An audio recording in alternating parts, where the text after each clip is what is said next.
Oh my God, yeah, the Lord of mercy. Ambazonia, rise up, rise to fall no more. My people, rise up, rise to fall no more. Ambazonia, rise up, rise to fall no more. My people, rise up now, rise to fall no more. Rise up in the morning, rise up in the night, rise up every day, stand up for your right. Rise up in the palace, rise up in the school, rise up in the church, rise up everywhere. There is no government that go with the people. The people makes the government, and the government needs the people. And there is no water that can put off the fire. Fire is burning, burning down the system. Ambazonia, rise up, rise to fall no more. My people, rise up now, fall no more. We got to rise up, rise to fall no more. Rise up now, rise to fall no more. See, freedom is knocking at the door.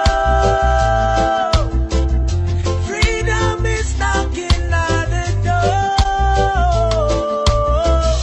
Freedom to get a job, freedom to go to school, freedom to come back home. Want you baby, see, let me tell them now. Freedom to get a job, freedom to go to school, yeah. Freedom to come back home.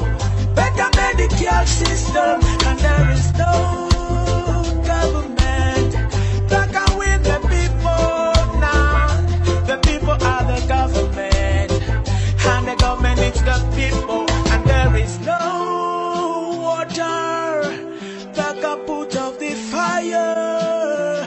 Fire is burning, burning down the system. Ambazonia, rise up, rise to fall no more. You got to rise up, rise up, rise up. Everybody rise up and stand for your right. There is no better way to render this than Dr. Slay. There is no water that can quench the fire. The fire is burning, and it's going to surely burn down the system. Good evening, fellow Ambazonians, ladies and gentlemen. You're welcome to this very special broadcast, Ambazonia this week with Tarh Paddy King.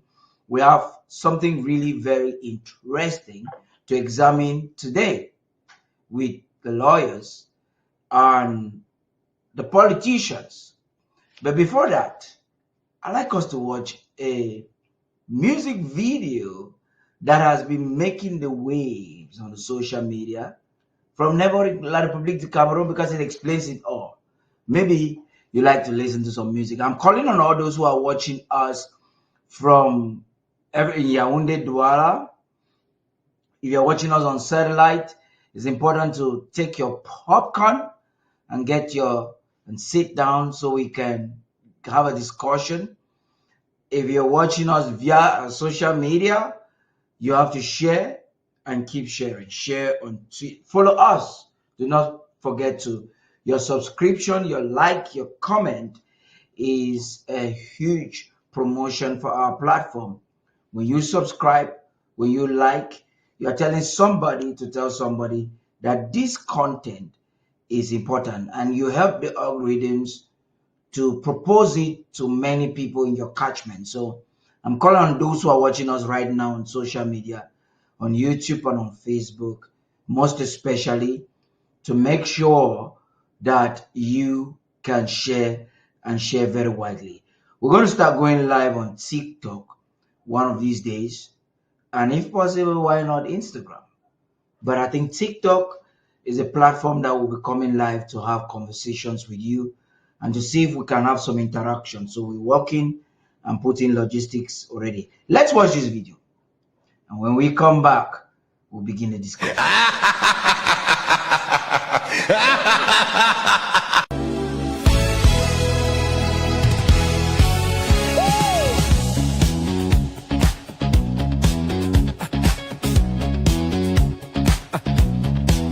Il est bientôt minuit, Yaoundé est toujours dans le noir.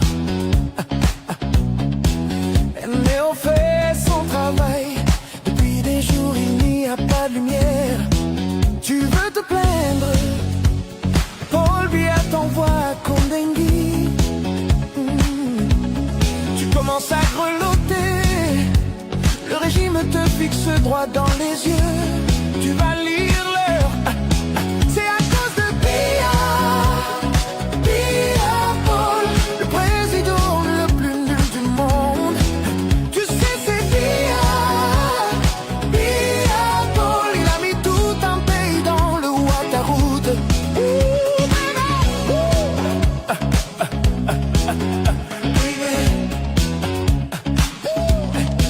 Tu vois les routes gâtées, Mbeseha manger l'argent. Les ordinateurs, femmes Ndongo à manger des milliards. Attends Gandhi, ouvre ses gros yeux pour nous Sisia. Ferdinand Ngongo gouverne le pays par procuration avec Mama Chantou. C'est à cause de Biya, Biya Paul, que rien ne fonctionne au Cameroun, 43 ans dans le noir. Tu te bats pour ta vie dans ce killer thriller de l'étourdie.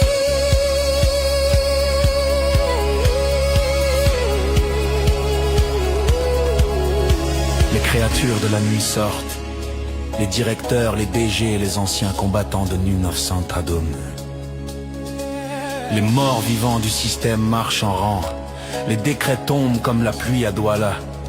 Aucune échappatoire, même ton dossier de concours a disparu mystérieusement. C'est la fin de ton espoir. Ils arrivent tous ensemble, les démons du rendez-vous manqué, des promesses jamais tenues. Ils te possèdent, sauf si tu changes ce numéro-là. Le 237, vraiment faut changer. Maintenant c'est le moment, viens qu'on se serre contre l'inflation et la vie chère. Toute la nuit je te sauverai de la terreur de ce trottoir défoncé. Je vais te montrer que c'est Biya, Biya Night. Je peux te thriller plus que n'importe quel fantôme du RDPC. Alors laisse-moi te tenir fort et partager ce killer thriller camerounais.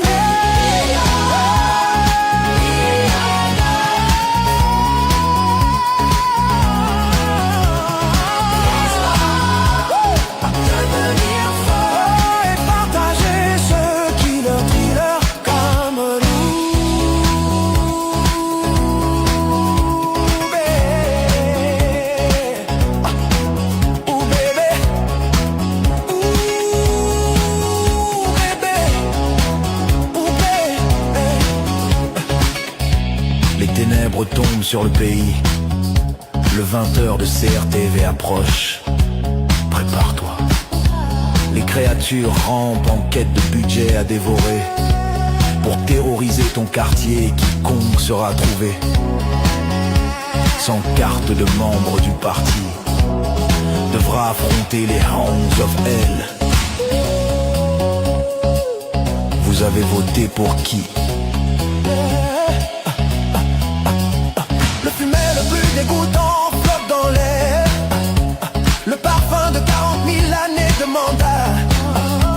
Les zombies sortent de toutes les tombes, ils approchent pour sceller ton destin. Et bien que tu luttes pour rester en vie, ton esprit commence à frissonner, car aucun mortel ne peut résister à l'horreur du Biya thriller.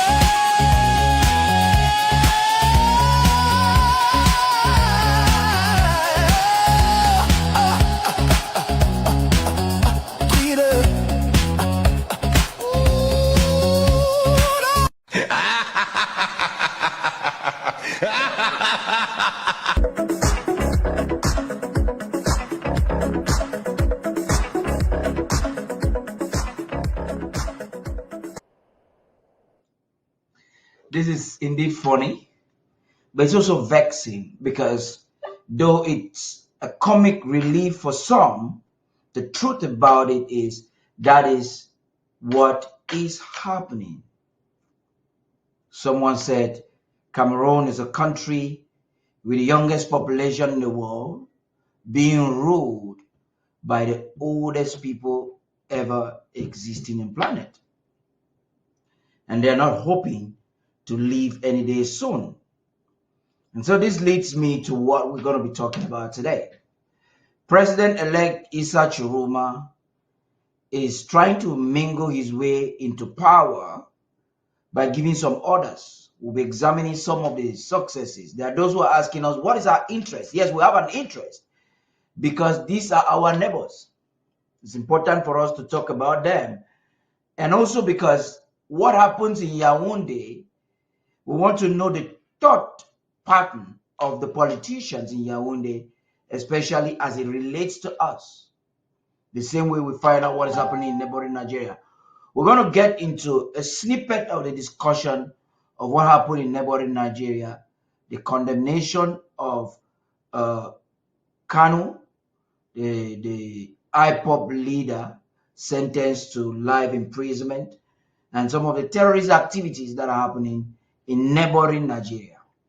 Meanwhile, in neighboring Cameroon, we realize that President-elect is using all the strategies that Ambazonia employed. We're yet to actually see them using the strategy that Ambazonia used in 2018 when President Sako took over office and changed the game. So that will be the focus of our discussion. I want to bring the lawyers now so we can have a little bit of greet. Barrister Fru, Barrister Mbeseha, SOS Zama, please. I don't know if your camera is on. You want to put it on?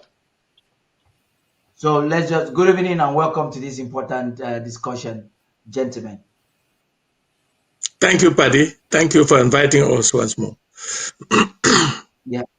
Barrister Mbeseha, you're welcome. Maybe you want to sit upright a little bit so that you're properly framed. And yes, so that we can see you. That yeah, honestly, I think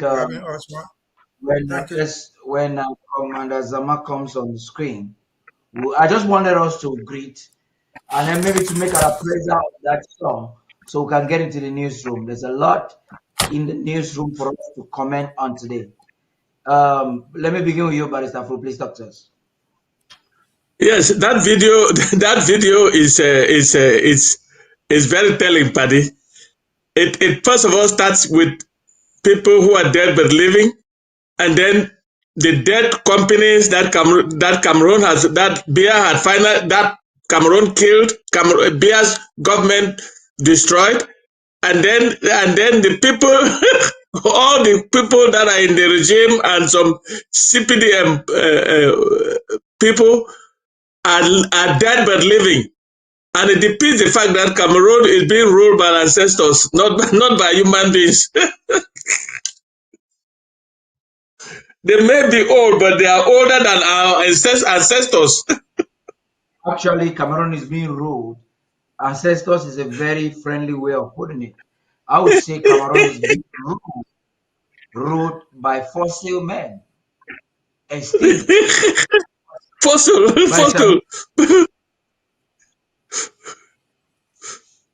Well, I think it depicts a dead country, completely dead. The only mistake it makes is that from the pictures, you see a poor bear even jumping. You see all those old people even trying to jump. I thought the thing should have shown them real lying in the graves because they are all dead. There's nothing like poor bear jumping, talk less of walking. And so it shows those operations over their graveyards. It depicts a history of a generation of people lost, a generation of businesses lost, a generation of lives, a generation of important things that could have arisen in that country. They've lost everything. Maybe, just maybe, if it's not Tchiroma, maybe somebody else, they have to start from ground one, from the point zero, to build upwards, to build all those enterprises whose graves are shown there. to build the political institutions that they have killed. I think that's what I gathered from that small movie. Thank you. That's amazing. It's amazing right there. We're going to quickly go into the newsroom because we've taken we started late a little bit because of some issues. So I'm taking you people directly into the newsroom. Are you guys there? Is the newsroom there, please? Okay, so I'm taking us into the newsroom right immediately. And when we come back, we'll get right into it.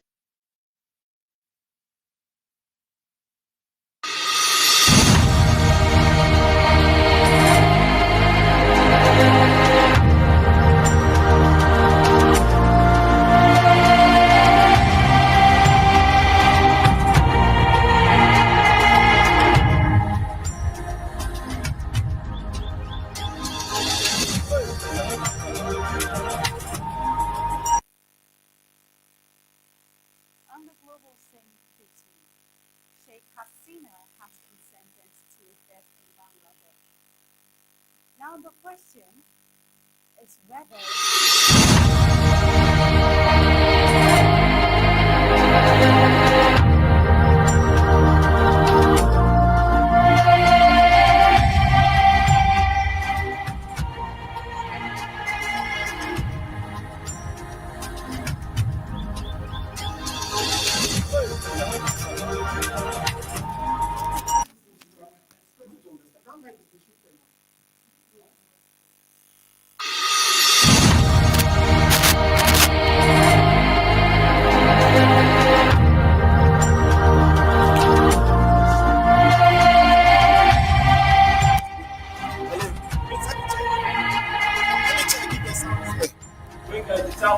Hello, 1 2 1 2. It's talking now. Hello, 1 2. Hello, 1 2.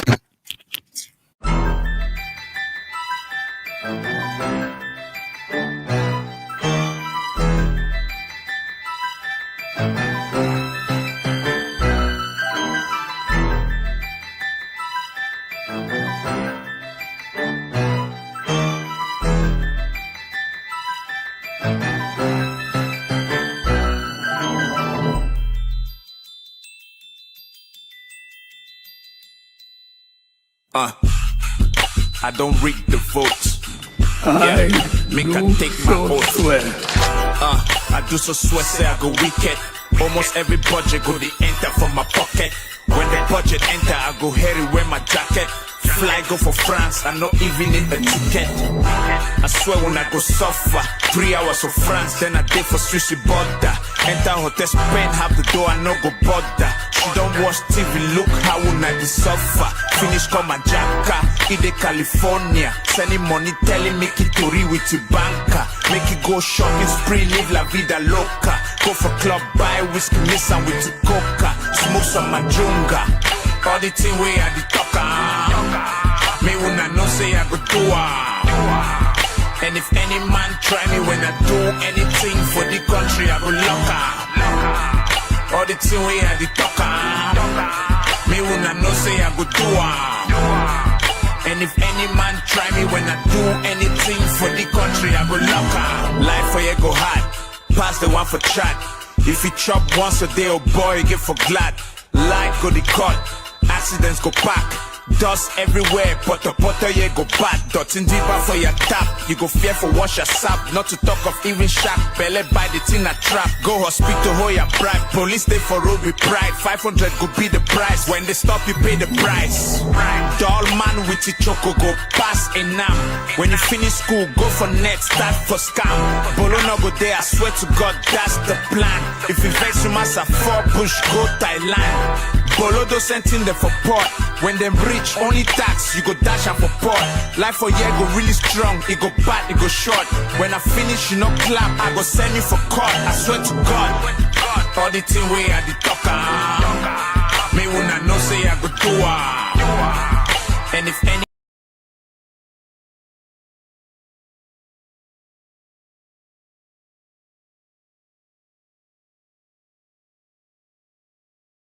swear to God, that's the plan. If you vex you must have 4 push, go Thailand. Bolodo sent in there for port. When them rich, only tax, you go dash out for port. Life for year go really strong, it go bad, it go short.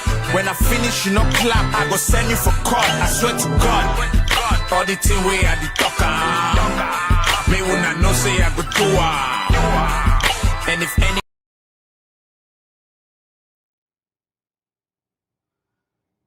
So if you are not aware of the promise Biya made to his people, not to the people of Ambazonia, because we rejected him more than 8 years ago, and he is aware that even his illegal occupation is being resisted in our homeland every day. But that is what he sworn in. For those who are not aware, Vok is a boy from Bamenda that grew up in Mapanda in Bonaberi. And he has been a very diligent rapper. I don't know why he went into silence for a very long time. But right now, I think the newsroom was having some technical issues. But I guess they are ready to come back with what is happening around the world and what is happening in Ambazonia so that we can have a baseline for today's evening's conversation. I'm bringing the newsroom back.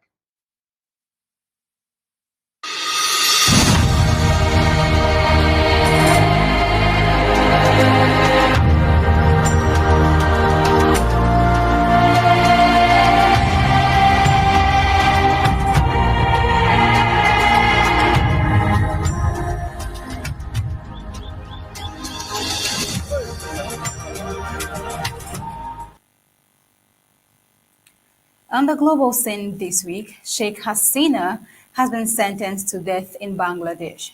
The question now is whether she will be handed over by the nations with which she has built alliances, with India being a major collaborator in her administration.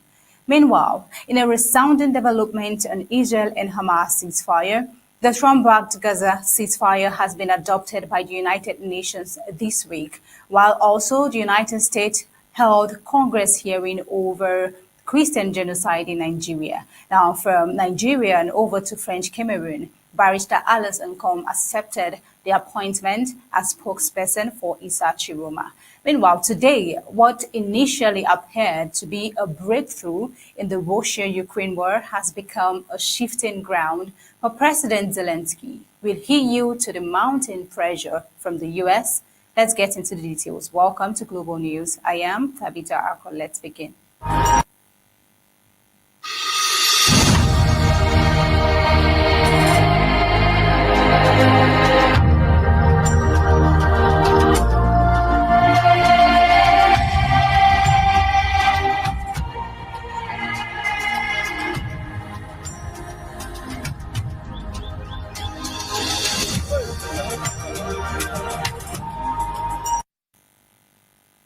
President Trump sets deadline for Ukraine to accept terms, while Putin endorses U.S. peace plan.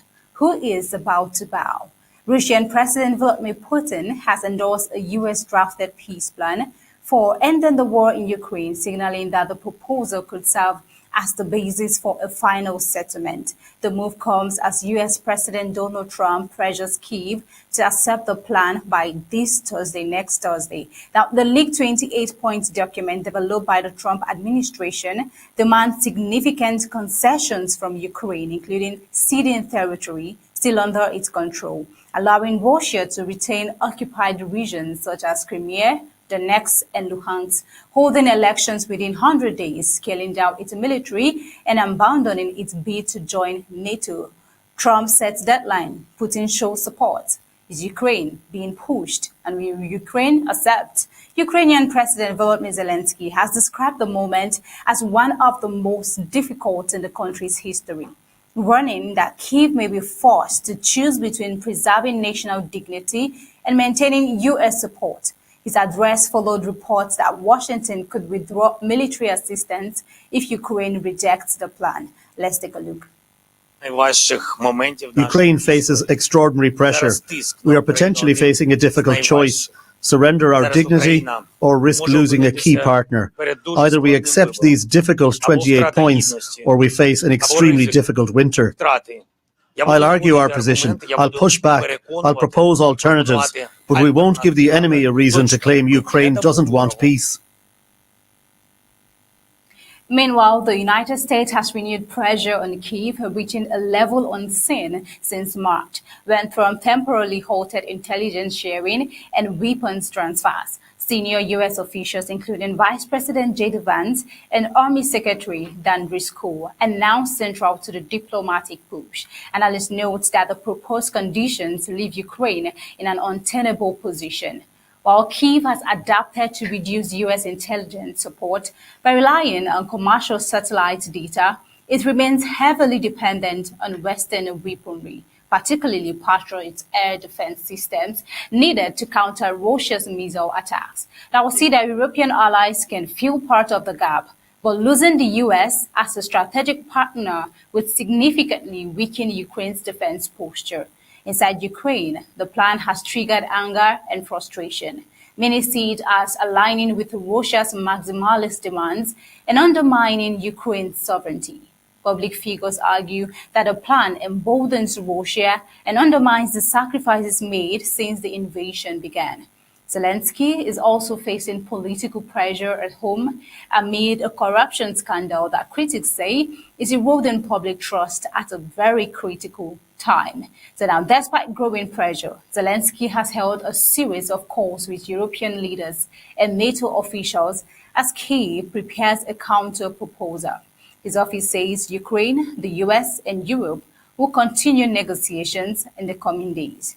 Meanwhile, Putin has reiterated that Russia received the US plan during the Leaders' Summit in Alaska earlier this year and described the newly revealed version as a modernized draft. Could this be favorable for Russia and then not so favorable for Ukraine? He claims that Moscow agreed to show flexibility during those talks, though Kyiv rejected the terms. While diplomatic maneuvering continues, Russian attacks on Ukrainian cities persist, highlighting the ardent stakes surrounding the peace negotiations. Now, that's all for Russian-Ukraine, and taking you over to the temporary protected status. United States President Donald Trump on Friday announced the immediate termination of temporary protected status for Somalis living in Minnesota, accelerating the rollback of a humanitarian program first introduced in 1991. The decision was disclosed in a late-night post on Trump's Truth Social account, where he linked the move to claims of gang activity and financial fraud in Minnesota. He provided no evidence for the allegations. The announcement also targeted Minnesota Governor Tim Walz, whom Trump accused of presiding over an environment conducive to money laundering schemes connected to Somalia. State officials dismissed the claims as politically motivated. The temporary protected status for Somalia was originally established under President George Bush to protect individuals unable to safely return home due to civil conflict and humanitarian instability. While 17 countries currently hold TPS designations, the Trump administration has been working to end protections for several nations, including Venezuela, Haiti, and Nicaragua. Now we'll see that the Biden administration had previously extended the temporary protected status eligibility for Somali nationals through March 17, 2026. However, Somali TPS holders represent a small population nationwide, 705 people as of March 2025. Now, according to the Congressional Research Service, by contrast, more than 330,000 Haitians and over 170,000 Salvadorans currently rely on the program. Now, while looking at this, how are Somali Americans, most of whom are U.S. citizens, interpreting these decisions in terms of belonging and safety? The civil rights advocate warned that the abrupt termination could disrupt mixed status families and increase the risk of deportation for Somalis who have lived legally in the United States for decades. They argue that many affected individuals have followed all legal requirements and could face renewed danger if forced to return to Somalia. Supporters of the move, including some political strategists aligned with President Trump, expect immediate legal challenges. They also cautioned that the decision may strain U.S. and Somalia relations, especially at a time when the Horn of Africa nations has been seeking closer security and economic cooperation with Washington. including potential partnerships in energy and development. Now I'm taking you over to South Africa and the G20 summit. What leaders from the group of 20 economies adopted a summit declaration at the start of their two-day meeting in South Africa, breaking with tradition despite opposition from the United States. The U.S., citing alleged human rights abuses, chose not to send senior representatives, creating a rare diplomatic rift with the host country. South African officials said the declaration was adopted unanimously by participating members and prioritized as the first order of business rather than at the summit conclusion. Now, the early adoption of the declaration was promoted by South Africa as a symbolic victory for the continent's first G20 summit happening in Africa. Now, we see that the Trump administration reportedly pressured South Africa not to adopt a formal declaration without American participation. But today, summit organizers moved ahead, emphasizing the importance of setting a clear agenda from the onset. Now, the summit, held at an exhibition center near Soweto, brought together leaders and top officials to address long-standing global challenges, including climate change, inequality, debt relief, and the transition to green energy. South Africa, holding the rotating G20 presidency, has prioritized support for developing nations, advocating for climate finance, debt reduction, sustainable energy transitions, and the strategic use of critical mineral resources to address global inequality. I will see that United Nations Secretary General Antonio Guterres acknowledged the focus on developing countries, but noted that achieving meaningful reforms will depend on consensus among all members. The summit is taking place without the participation of the world's largest economy, the United States. The Trump administration cited claims that South Africa is pursuing racist policies against its white minority and opposed elements of the summit's agenda. While the boycott threatened to undermine proceedings, other leaders, including French President Emmanuel Macron, signaled determination to continue discussions amid the United States' absence in the summit. Now, President Cyril Ramaphosa made a statement regarding Trump's absence, the United States' absence at the summit. Let's take a listen.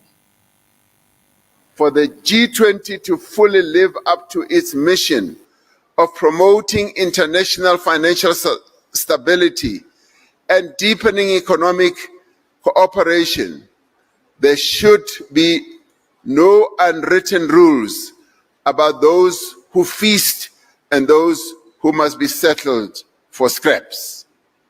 It cannot be that a country's geographical location or income level or army determines who has a voice and who is spoken down to. And it basically means that there should be no bullying of one nation by another nation. We are all equal. You could imagine the crowd cheering, "We are all equal." The diplomatic tension also extends to the ceremonial handover of G20 presidency. South Africa has refused to hand over to a junior U.S. official, emphasizing that the White House will only have a limited ceremonial role. The G20 comprises 21 members, including 19 countries, the European Union and the African Union, which was formed in 1999 as a bridge between rich and developing nations. The bloc represents approximately 85% of the global economy, 75% of international trade, and over half the world's population. While G20 decisions operate by consensus rather than binding resolutions, diverse national interest among members, particularly the US, Russia, China, India, and major European powers, often complicate agreement. Despite the absence of the United States, South Africa is advancing its agenda to highlight the priorities of developing nations. Officials said the summit demonstrates the country's commitment to multilateral diplomacy and addressing global inequality, climate change, and energy transition challenges. This is the end of the global news on today's show. With this, we'll be heading over to news from the home front.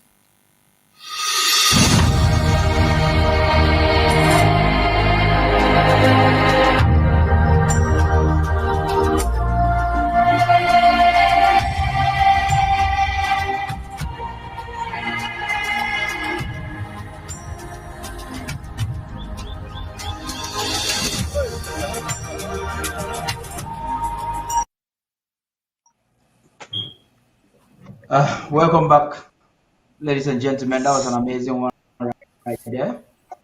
Let's hit the ball rolling. Zama, you're welcome. Thank you. A lot is happening, Barrister Fru. Before we go into the home front to look at what is happening there, a lot is happening. I'll take it with you, Barrister Fru. Yes, a lot is happening around the world. I don't know what game the United States is playing. They were absent at the G20 in Africa. The first time the G20 is taking place in Africa, they were absent. They have just rammed down a one-sided proposal to end the Ukraine war to Ukraine, and giving Ukraine a deadline in which to reply. And Ukraine was not part of the negotiating process. So I don't understand what is going on around the world. I don't know. Those are the two things I picked up in that presentation by Tabitha. By the way, she did a very good job bringing the world to focus. So that's all I have, Paddy. Amazing. Vice Mbeseha, please. Well, a few things to take from that international news. Yeah. How long we have insisted here, or differently, why is Ukraine at war with Russia? Secondly, could it be imagine that you could defeat Russia, the largest country in Europe? I have said many times myself, the problem between Russia and Ukraine is Ukraine's application to become a member of NATO, which Russia said, no NATO at my backyard. But from the news there, you see, America says you have to membership of NATO. That's the most important thing there. America is the leader of NATO. And if he tells you, just denounce it because we will not support you, all the wars, all the weapons that he has used to fight Russia have come from NATO members as individuals. Ukraine is not a NATO member. They've supported him. But European economies, as you know them, they are fragile. If NATO cannot support Ukraine as a bloc, NATO will even support it. Americans say no. And so Ukraine, you have to follow that bitter pill. I agree that after every there is Ukraine is a neighbor forever. It did not start with Zelensky. They never fighting wars before. They love Crimea, and so on and so forth. That's important. What has happened with Ukraine and Russia? They have to accept that bitter pill that they cannot. NATO is not coming to their aid, so that is for. They go to the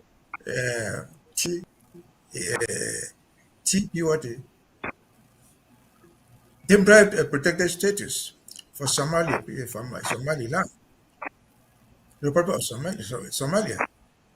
They are very few, they are very tiny. So what does their protected status actually mean in the immigration in the United States? Doesn't mean much. But President Trump is a man who wants to do things. He wants to have notice. The soldier said a country with 300,000 people there. Somalia doesn't have much. So even if they pull it out there, which they have, what difference does it make between Somalia and Ambazonia, where they pull away the protected status? So that is what America does all the time. They take them, as Mr. Nsoh says, take them to South Africa, the G20, from the analysis, control 80% of the world's economy, 75% of trade. That's a large proportion of the trade in the world. I don't know even how South Africa found itself there, but they are there. But the reasons for America not going there are so porous. They don't have any meaning. Why? According to him, the South African government is practicing discrimination against whites. Really?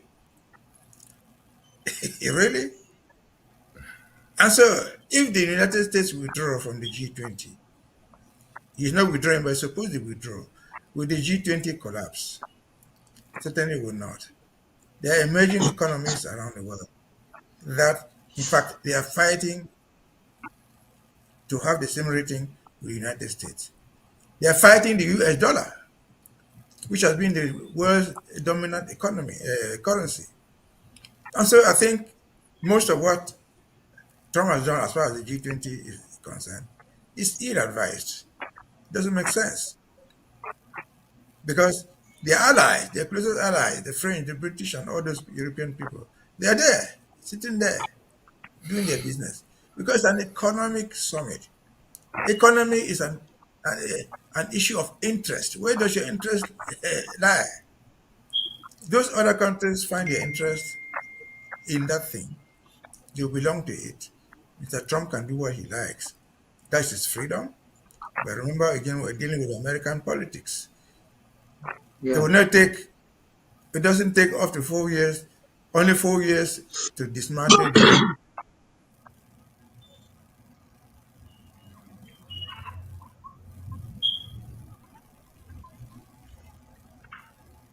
That's amazing. We've lost by some Mbeseha there. Let me hear from you, Zama, before we link this to how we think the West might react to our situation. Let me hear from you, Zama, so I can try to connect it. Good afternoon, comrades. Good afternoon, Barrister Mbeseha and Barrister So. When there's a reliance on foreign powers, there's always bound to be a quirk when it comes to these wars.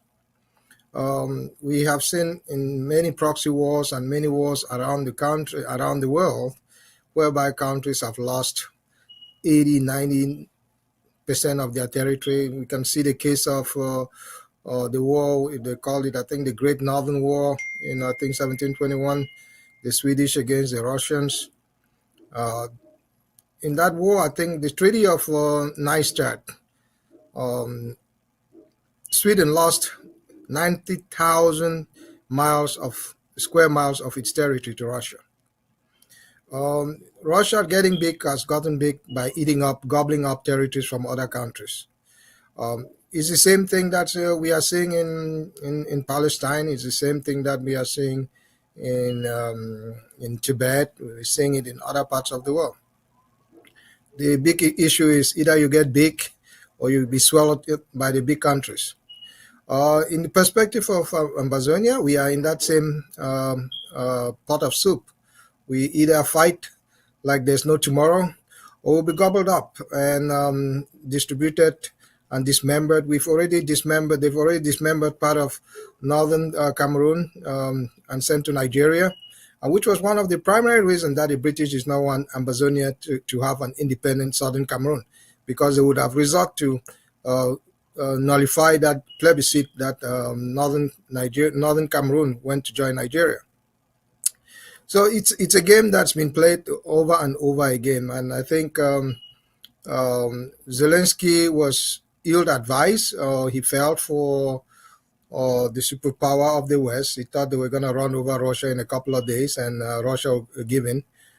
It's failed and it's backfired, and unfortunately millions of people have died on both sides, and he's going to lose a lot of territory, and I don't think he's going to end in the Donbass and Donetsk. They've always have aspiration to the Black Sea.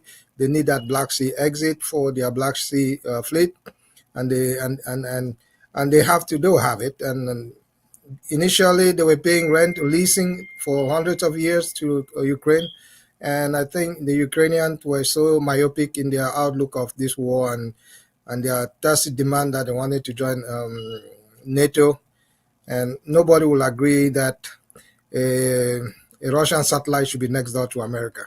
It's never going to work, and I hope it's sad, but it's going to be ultimately a rock and a hard place where Mr. Zelensky is going to find himself and his country. I think no better analysis could have been than that. We are having serious challenges being able to get Barrister Mbeseha back on board. Well, please, you stop unmuting yourself in the studio, please. Yeah, so I'm getting the echo here. We're gonna, before we get into the newsroom, Barrister Fru and Zama, I want us to look at something, right? You just made a good comparison, which Barrister Fru didn't make. Why Britain did what they did, because of the same fear in comparison that America is having today or Russia is having.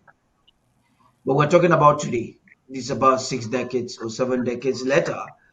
We are faced with an existential battle, and Cameroon has one chance only right now to negotiate with us or to fight to defeat us and conquer us, and it is done forever. And they are doing this, is a psychological warfare. They are doing this on the media, manipulating our people to emotionally blackmail us so that we can stop this fight. It's quite challenging. So the way the current U.S. administration is conducting themselves, how, I keep asking the same question, but you realize that every week comes and passes, and you ask a question, how do they look at us in the lens of their foreign policy right now? And if our situation is approached in like manner, what will we do? What will be our resolve? I'll take it with you first, Barrister Fru, before I say Zama. Yes, Paddy. I didn't see it a necessity to compare the two. But now that you have brought it up, let me say this. If the same situation faces us, we are black people. We are used to suffering and fighting. We will not accept somebody to sit on a table and decide for us. And then come and then tell us, okay, this is what I have decided. You will do this, you join La Republique, you do this and that. It will never happen. We will not accept. We rather go back. If they rather push us, we'll go back and fight to death than accept that kind of ultimatum that Ukraine is facing today. I have to be very clear. Let the message go. We will not accept anything that is negotiated behind our back, and that results are brought to us that are not favorable. If you negotiate behind our back and bring favorable results, fair and good. All we want is the independence and sovereignty of the Southern Cameroons as it then was. We were never a conquered people. There was no war 60 years, 65 years ago when La Republique invaded our territory. We have never joined La Republique for all I know. And for some people to go and sit somebody, be in a world power, go and sit behind and negotiate and say, okay, now you people must take federation or you people must join La Republique and so on and so forth. And we'll sit here and accept. I will be the last person to accept that. I better go and die in Southern Cameroons. I am taking my mind here. It cannot happen. I don't think Zelensky that I know is going to accept that kind of backdoor negotiation without Ukraine. Ukraine was not sitting on the table with Russia, and if that happens to Southern Cameroons, yeah. If that happens to Southern Cameroons, we will not accept. At least that's my position now. And I think my position is that of Dr. Sako, because he has given it too much. All of us in the cabinet have given all our lives too much. All of us in the struggle have given our life too much.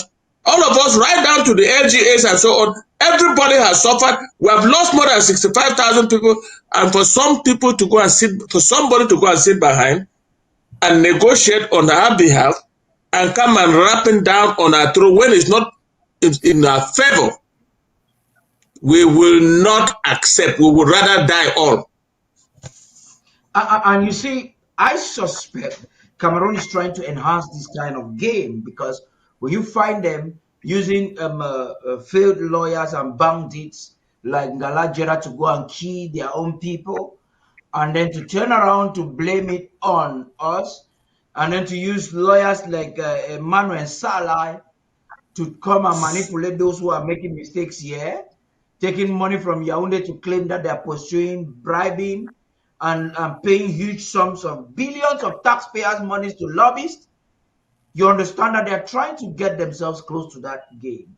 And this is where I bring it up to you, Commander Zama, because this is kind of critical. If we would even condescend to such an agreement where someone will sit somewhere to decide on our behalf, then the question would be, why did we even start fighting after 55 years? After 55 years of our forebears and some of our comrades who are still even alive today, like Professor Ayim, they have been trying for peaceful dialogue to resolve the problem. So if this comes at this time, because this war, people think the war has been 10 years. This war has been for 6 decades. When Ayijo invaded our territory, he killed some, manipulated some. On a smaller scale, when Biya did what he did in 1984, he manipulated some, killed some. Von Goji was arrested when he protested against Cameroon's secession and change of name. That was when Von Goji was arrested. So the war didn't start today. Von Goji in the early 90s proposed, when they had some of the conferences, he proposed and said, listen, guys, stop talking to these people. They're not sensible. You better pick up weapons. You need the armed struggle to get out of this quagmire. So, Comrade Zama, this is my question. I thought to give this background so that you can get it. What would be the need if we're being imposed or dictated upon in this manner? I think the very essence of that question is, are we really fighting this war? That question should be posed to those who are sitting on the wall, to those who are sitting on the fence, to those who are not involved in any manner. Because if we are 8 million of us, like they say, if everybody contributed the best to their ability to this war, La République will not be able to fight this war for more than another year. But if we are imposed a settlement, yes, we can fight. But for how long? We cannot fight indefinitely. We will have to put every chips on, or every hands on deck right now. Everybody has to do what they must do. I don't think those who are fighting for federation like the current dispensation in Cameroon. It's not favoring even the people of the ruling classes' villages. They have horrible roads like everybody. They have horrible schools, horrible hospitals. It's a country that has been hijacked. It's a vassal state that is being ruled by principals representing other countries. So if it comes to a point where we are dictated what the terms is gonna be, we will fight. Yes, we will fight, but we have to make that not to happen now. To avoid that, we have to win the war now, rather than trying to wait for tomorrow. We have to do all the things we must do. So we have to put every chips on the table. What we do today is very instrumental. So by Mbeseha, you got cut off at a point where you were giving a surgical analysis of the situation. And what you said was what ushered us into this conversation. I always, when I listen to these arguments, I see the way the global dynamics is changing, and I see the way the United States approaches situations in different countries, and even the way they are approaching the current elections, the outcome of the elections in Yaoundé, the situation of Issa Chiroma. It begs the question: we are fighting a war. The United Congress has said this. Maybe the Trump administration might say this. The Trump during his first term did this. Maybe he might did this. Peradventure, we are caught up in a situation where somebody is claiming that they want peace and they are dictating things to us that would have made the 9 years or 10 years long war irrelevant, trying to superimpose us into a system that we don't want. Where do we go from there? So before you came back, that's how Barrister Fru and SOS Zama have been, that's what they've been tackling. Please talk to us very briefly so we can take some reports from the ground. We have 3 very important reports that we need to take so that we come back and extend the conversation. Please talk to us, Barrister Mbeseha. Well, before we ask ourselves where are we going from here, we must understand where we're coming from. It appears that we don't understand our opponent, the Republic. What is the narrative under Biya or under Kamto or under Tchiroma? That only one narrative to tell the world that there's one Cameroon, to tell the world that whatever it is going here is our internal problem. We can resolve the issue. That is what they tell the world. They will not mention anywhere in a World Club, in the international community, that problem. No, they will not mention it. It's so different from, for example, Ukraine. And so the Cameroon narrative, the greatest enemies we have who are trying to underdo us, is not even Yaoundé. They are our own brothers. Call them federalists, call them chiefs, call them farms, whatever name you give them. Those are the people who are the enemies of our struggle. Because they buy the narrative from Yaoundé. We are just one people. We're just having a small problem. We can solve it in the night. We can go to the Ghana National Dialogue and give you something. We can agree to give you a federation under our own terms, keeping the minerals. It is a local problem for them. And so that is, nobody will impose the thing on us. As long as we fight, and I believe, even though most of us are not contributing, most people agree with others who have a right to what we are doing. And so as long as we persist, Cameroon under Tchiroma, Cameroon under Kamto, Cameroon under Biya, or any other person there would not win that battle. Because that narrative has failed for the past 9 years. All marriages that divorce always start with an internal problem in the house. You did not give sword. You did not buy the woman clothes. She did not cook in time. It looks very domestic.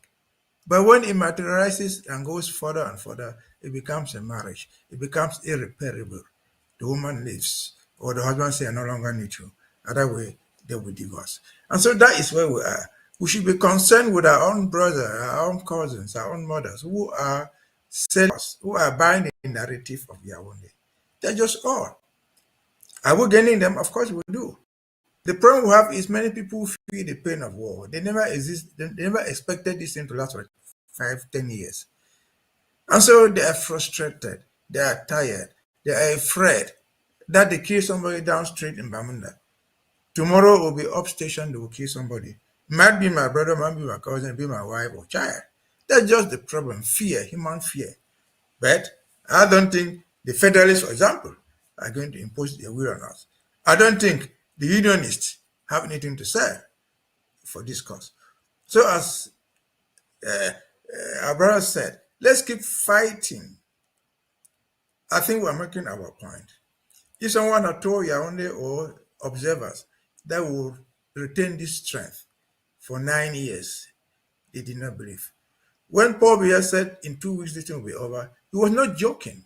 He was really serious because he believed honestly that these 2 cubes of sugar cannot even sustain warm water. How much more of hot water? And so we are on track. Let us continue doing what we are doing. The international community is a very complicated community. It is not the time to analyze it. But I can just say one thing about it.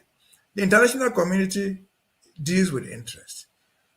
When the American embassy in Yaoundé, when the State Department writes, congratulations to Mr. Paul Biya for your swearing in. We have argued, we have debated, why not say for his winning election? No, they're not interested in that. A swearing in, which took place almost a month after the elections. This man was sworn in. The international community, including the United States, they're interested in who is in control. The swearing in is a mark of control. For 3 weeks leading up to that, what was happening? What was Tchiroma doing with his opposition? What mark did he make on the system? He didn't make a lot of mark. And so the Americans say, well, we notice that you have a bad election, for example, but somebody is in control politically. Just like it could have been a coup d'etat. Coup d'etats are overthrown by violent methods. What do they do?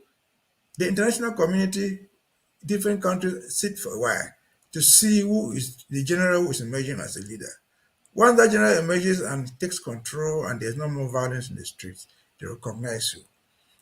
It doesn't mean that they loved coup d'etats. Now they simply recognize you. Now say you're in control. Since you're in control, we deal with you. Because that's where our interest is.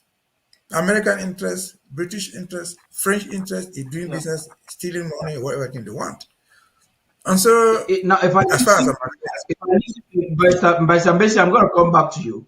If I listen to all of you, you're all saying almost the same thing. We, as Ambazonians, we need to keep we have to make sure that we have the stakes that can defend ourselves and we stand our ground. We are saying it differently, but we are all saying, yeah, Mr. Fru, chip in very briefly, please. I don't know whether I understood your question. The question is, if a solution is imposed or not, which does not favor us, what do we do? I thought that was the question. Yeah, the point is, if you look at it, was that the question? No, answer me. Was that the question? That's the question. If that was the question, then we had not. I didn't develop it. Let me tell you one thing. Yeah, yes. All the federalists and Tchiroma have caused a divide between the chiefs and Biya and the federalists and Tchiroma. Just watch the online bloggers. All of them most of them are the federalists. The Mimi for the Eric Chinges and what you know, most of what you see. Yes, but the question is, if in the course of working diplomatically and doing what we are doing, in the end, some superpower says you either take this or this. I think that is a very, very, very bad situation in which we will find ourselves. And I agree with you. If it happens, the question is, do we accept that kind of a thing rammed down our throat, or we fight? Yes, reject and fight. That's what Zama said, and that's what Mbeseha said. Mbeseha is actually painting a picture. Maybe, just a second. Might be. Just might be. Just a moment. I'll give you the mic, please. Just a moment. From what Mbeseha is saying, Mbeseha is actually painting a picture that is very hopeful for the people. And this is the picture. The picture is that it is not even going to happen because of the strategies we are putting in place. Though the federalists are looking forward for us to be in that position, it will not happen.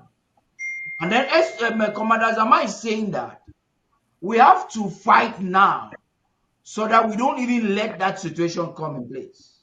So as if we have not been fighting. As if we have not been fighting. We have to keep on fighting, increasing, escalating. And by Mbeseha, I wanted to add something briefly so that we can take this report. By Mbeseha, do you want to add something? Please do. I think that if that was the question you asked, it was a wrong question. Yes. It was totally a wrong question. No foreign power, no France, no UK, no United States will impose a solution on us. Let us get this clear. The Federalists did not start to exist under Tchiroma. The Federalists have been there ever. The Federalists and the Unionists have exhausted their limit. They were all participants in the 2019 Grand National Dialogue. That's what they got. And what they got has not satisfied us, which is why their principal supporter, Yaoundé, has been looking for a route out of it. Again, it will never be the same because we are different from Ukraine that we just analyzed. As long as they have not gone to the conference table and addressed the root causes of the problem and propose a solution coming from there that one of the international community will support or reject. No country will do that for us. Because whereas the US, as I just said in the last segment, can impose a solution on Ukraine because they give them arms, they give them support. They are, in fact, the war is being fought by the Americans and NATO. If they withdraw, Ukraine collapses. That's why Ukraine is saying that they are facing a difficult challenge of losing a great ally or accepting what does not belong to them. We are not getting arms from anywhere in the world, call it the United States, Britain, France, or anywhere. They are not funding us. If there's any support they give us, if at all, it's purely moral. They cannot use moral support to impose something on you because you lose nothing other than their moral support. And so the question, if that is what was intended, was wrongly formulated. It cannot happen in the case of Cameroon and Ambazonia. It can happen. I'm asking some of these teasing questions like this. Just a moment, Barrister Fru will come back to this. I'm asking some of these teasing questions because I think it's important for us to have the conversations with open face so that we can get our acts together and don't rely on our laurels or narrow our diplomacy. So I do this intentionally. This is a platform, the main platform that communicates about Ambazonia to the world. And our reflections are a kind of proxy advisory for the government. So why some of you are involved with diplomacy? We're going to come back, Barrister Fru. Let's get into the newsroom. We'll come back. Why some of you are involved in diplomacy? I think you people should sit down and have these firm discussions, not just on TV. When you get down in your think tank, make sure you think, talk, fight there, and come up with strategies. We'll be back with the discussion. No, Paddy, you are rushing. You are rushing. You are rushing. Okay. This is very important. Now listen very carefully. When I read that congratulatory message from the U.S. Embassy to Biya, and I also read what the Foreign Relations Committee Chair of the Senate of the United States wrote about Cameroon. Yeah. It got me thinking as to what may happen to us. Let me be clear here. It will depend on interest. Does La République de Cameroon have more interest to offer the people that we think we are relying on than us? Yes, you have just touched the nail. It will depend on interest. It will depend on interest. And that supports the point of... So, no, let me finish. Let me finish. Let me finish to say. Let me finish that, Paddy. Let me finish to say what the question that you pose, contrary to what Pastor Mbeseha has said, it can happen. Depending upon interest. It depends upon transactional principles. What is these people offering me? What is these people offering me? And where is my interest? Especially the new administration that's transactional. And this supports the point of Commander Zama that's saying that what we do today can properly position us for tomorrow. I agree with that. What we do today will properly position us. We should not lie on our laurels. We need to get into the boardroom and think this through. We'll be back.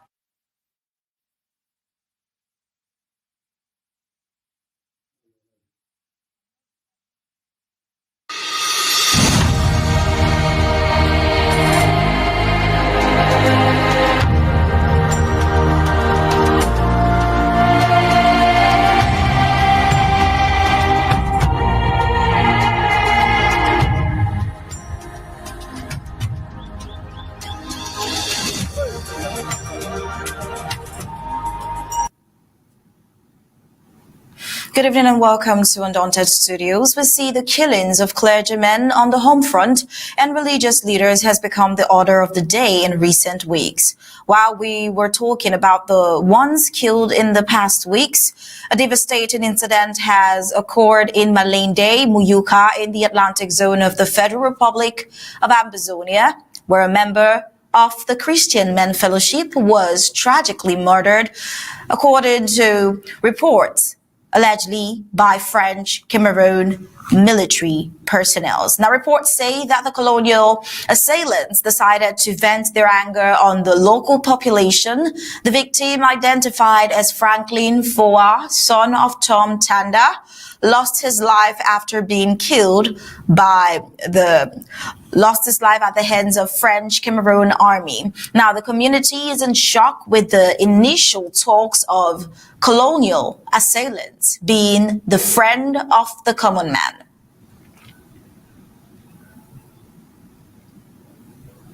We see that this single act comes to add to the numerous killings perpetrated by the French Cameroon army in Ambazonia. The only option for Amazonians at this point is to be free from this quagmire and to reclaim its sovereignty and maintain its own territories. But then still in Ambazonia, we see French Cameroonians away from Ambazonia, I beg your pardon, French Cameroonians observing the shutdown in tribute to slain civilians as instructed by the presidential-elect Sako Tchiroma Bakari. A nationwide shutdown was seen yesterday, Friday, November 21st in French Cameroon as citizens observed a national day of mourning called by President-elect Sako Tchiroma to pay tribute to civilians killed in post-election violence. Many streets, including those in Yaoundé and Banyo, were deserted with shops closed and movement significantly reduced.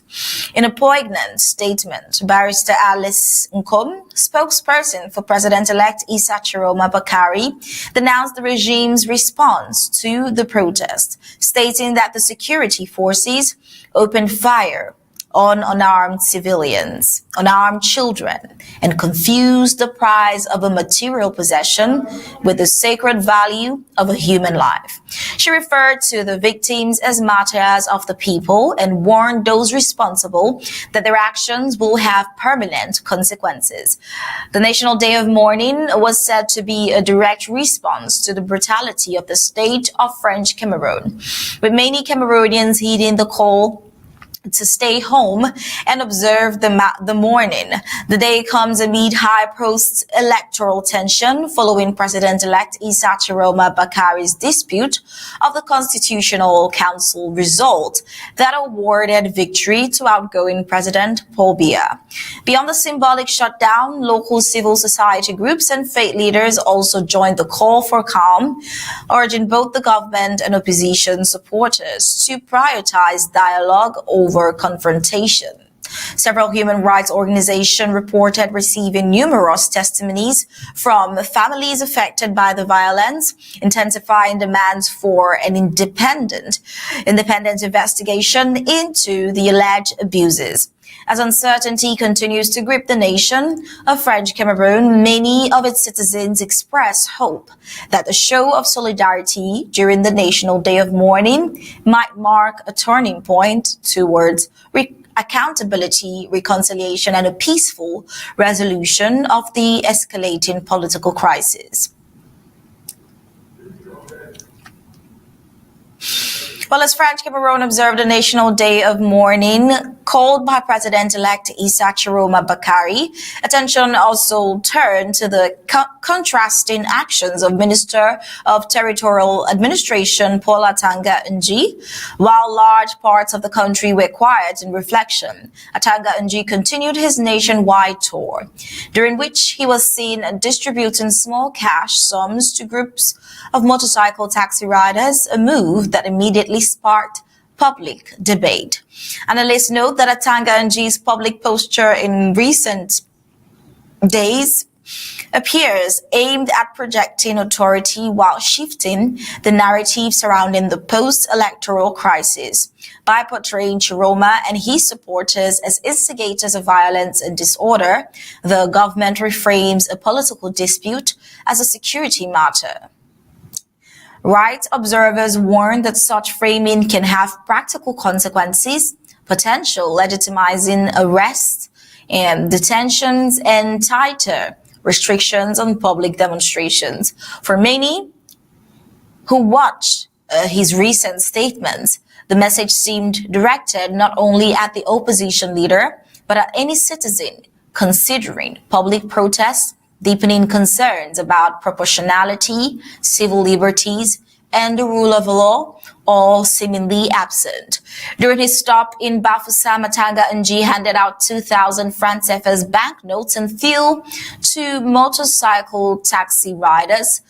He described the gesture as a show of gratitude for what he termed their exemplary behavior and refusal to take part in the disorder. However, the distribution immediately drew criticism, and civil society groups have seemed to question the timing and intent of such gesture at a moment of national tension. They argue that while many citizens are calling for solutions to widespread economic hardship, these symbolic handouts risk being interpreted as attempts to secure compliance and more like bribes rather than to address deeper governance challenges. Observers say the contrast between the quiet streets during the National Day of Mourning and the minister's field tour shows the widening divide between the state and segments of the population demanding accountability, justice, and political reform. Now, as uncertainty continues in the wake of the disputed October 12th elections, the crisis is exposing persistent fractures within French Cameroon's political landscape and underscoring the urgent need for dialogue and de-escalation, which we hope and the entire world hopes comes soon to French Cameroon. But then it is at this juncture we hand the mic over back to our news director, Mr. Tarh Paddy King. Thank you very much, Tasmat. That was impeccable delivery of the reports there. I must comment that every day we do not just watch you deliver the news to us so nicely. We watch you and see you grow every day in front of us. You have seriously matured, and we are watching a big woman. Let me distract. I know you people want to comment. Can you believe this is the same Star Smart we were watching 3 years ago by Stafu? No. She has grown into a responsible woman and a professional. And the way she presents the news is one of the best journalists in the Cameroons. Yes, it is. Yes. 3 journalists in CRTV that have been trained for 20 years or something. That's amazing. Yes. And let's get down Yes. to the business of everything she just reported there. I like her to start from bottom top. You see, Tchiroma, there's something I like about what Tchiroma is doing. He understands the power of the need to exert some power by giving orders, proposing things, and people respect them. We saw the streets were locked down. People were mourning. There are those who have criticized him and they think that this man really doesn't have a strategy, which I may agree, because probably he was not aware that he was able to mobilize such crowds. But something is fundamental here, and which is the focus of our conversation. You have the one enemy who is the governor, like SOS Zama said. Biya is the enemy of the president-elect Tchiroma, is the enemy of President Sako. These two are using almost same strategies now.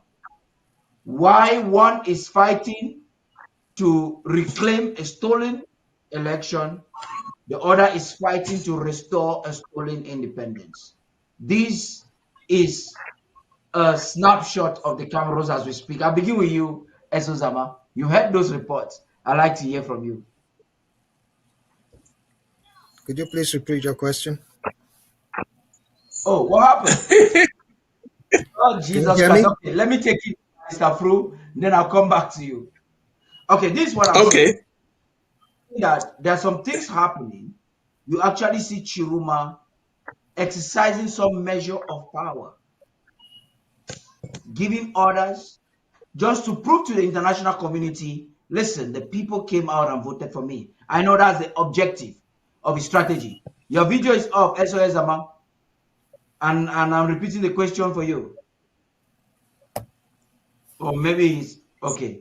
So it's just to tell them, hey, listen to me.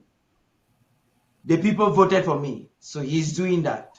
But the picture of the Cameroons that we're faced with right now has to do with one enemy, two battles. On the one hand, is that Tchiroma is fighting to reclaim a stolen election. On the other hand, Dr. Sako is fighting to ensure that the stolen independence is actualized and we get some recognition. They're both seeking international recognition, and there are some technicalities involved. So those reports were just aimed to solidify the first part of this conversation. I don't know why Star Smart did not explore the conversation of the Mbororo headsmen that are killing people in Momo, but I'll definitely come with it so that we can have that conversation before the night goes up. So, Zama, please talk to us. I think President-elect Tchiroma, I think he's restraining the fight that's in the people. It's an all-out war. He should go out there and let the people reclaim their victory, like he says. When he wants to get legitimacy by sending stuff to the French government, to the EU, to America, it gives the people, or later on he'll be reported that he was imposed by outsiders. I think this fight, as I say, I still insist it must be an internal fight.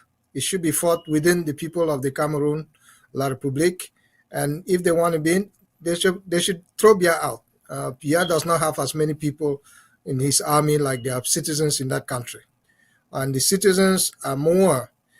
The thing is, we want to see if they really are men in La République du Cameroun or they are just glorified women with testicles. It's difficult because they are not taking their destiny in their hands. It should have happened long time ago. 20, 30 years ago, Yaoundé has changed. Yaoundé is a jungle of trash mounds. I think it's just a filth deposit. And it seems they've been satisfied. They're full of misery. They eat misery in the morning and breakfast in the evening and all those things. They should be able to fight and defend their votes. And I think Mr. Tchiroma is holding the dogs of war. Let him unleash the people, let him go out there and paralyze the whole place, and Biya should be gone in no less than a month. As the longer they sit, the more comfortable the international community will be, the international community that he's seeking for his recognition. He should hit the iron and strike it while the iron is hot. We do not have time, or the Cameroonians do not have time to go under another 7 years of misery and mismanagement.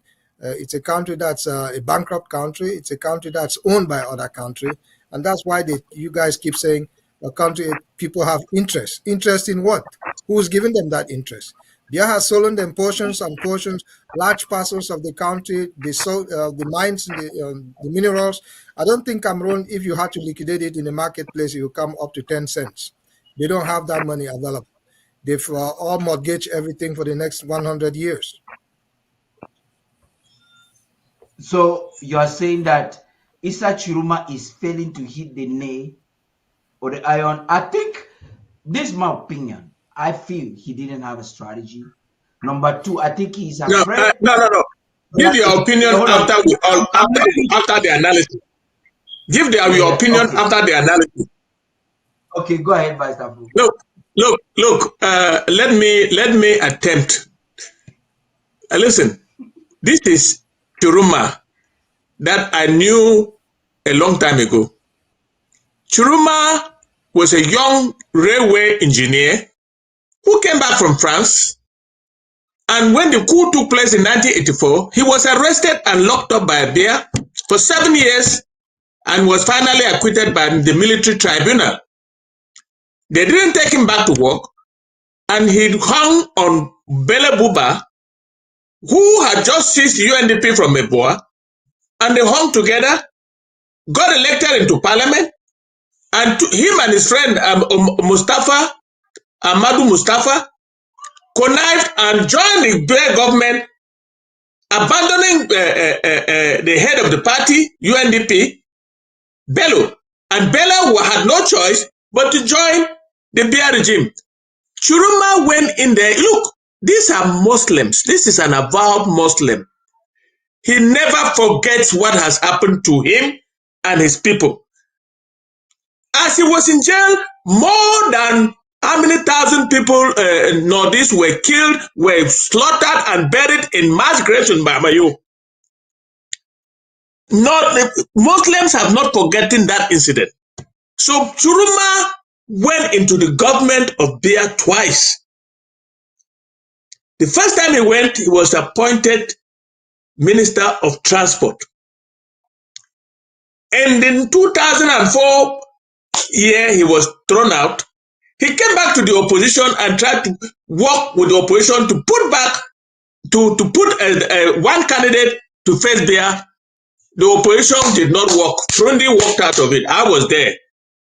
Now, Tchiroma went back into government in 2009 as Minister of Communication. And I've heard people, I know that he did a very bad job against my people, against the Southern Cameroons and Ambazonia, telling the world that, oh, there's no Anglophone problem, soldiers are not shooting on Anglophones, He defended the position of the state. I don't know whether any of us who could have been a minister working in that government will want to put his head to be kept by taking a different position. He has been, since he came out in June this year to join the opposition, he has been apologizing for all that. I cannot accept such an apology because it's an apology of interest. That notwithstanding, Tchiroma has nursed all the venom against this regime while working there. He knows the working of that regime. He knows every minister. He knows what each one of them has done. All the embezzlers, he knows. Whether he himself is an embezzler, it's not for me to say. But he knows that whole system. And he took time and came out a few months to become an opposition candidate. Biya did not see this coming because he was concentrated on the credible candidate, Professor Kamto. He made sure that he took President Kamto out of the competition and did not foresee Tchiroma. And when Kamto was telling Bello Buba to join Tchiroma so that they can form one alliance and he will come in, Still, this government did not see Tchiroma coming. They all encouraged Bello to refuse any kind of alliance. And what happened? The Union for Change was born in the Douala group, where I spent 40 years. Those people, I know them. Sam Becker, Kane and said, Jakam Kamini, and the rest of it. Even this loud Chunga Zonga, who was part of it, but he is a rebel.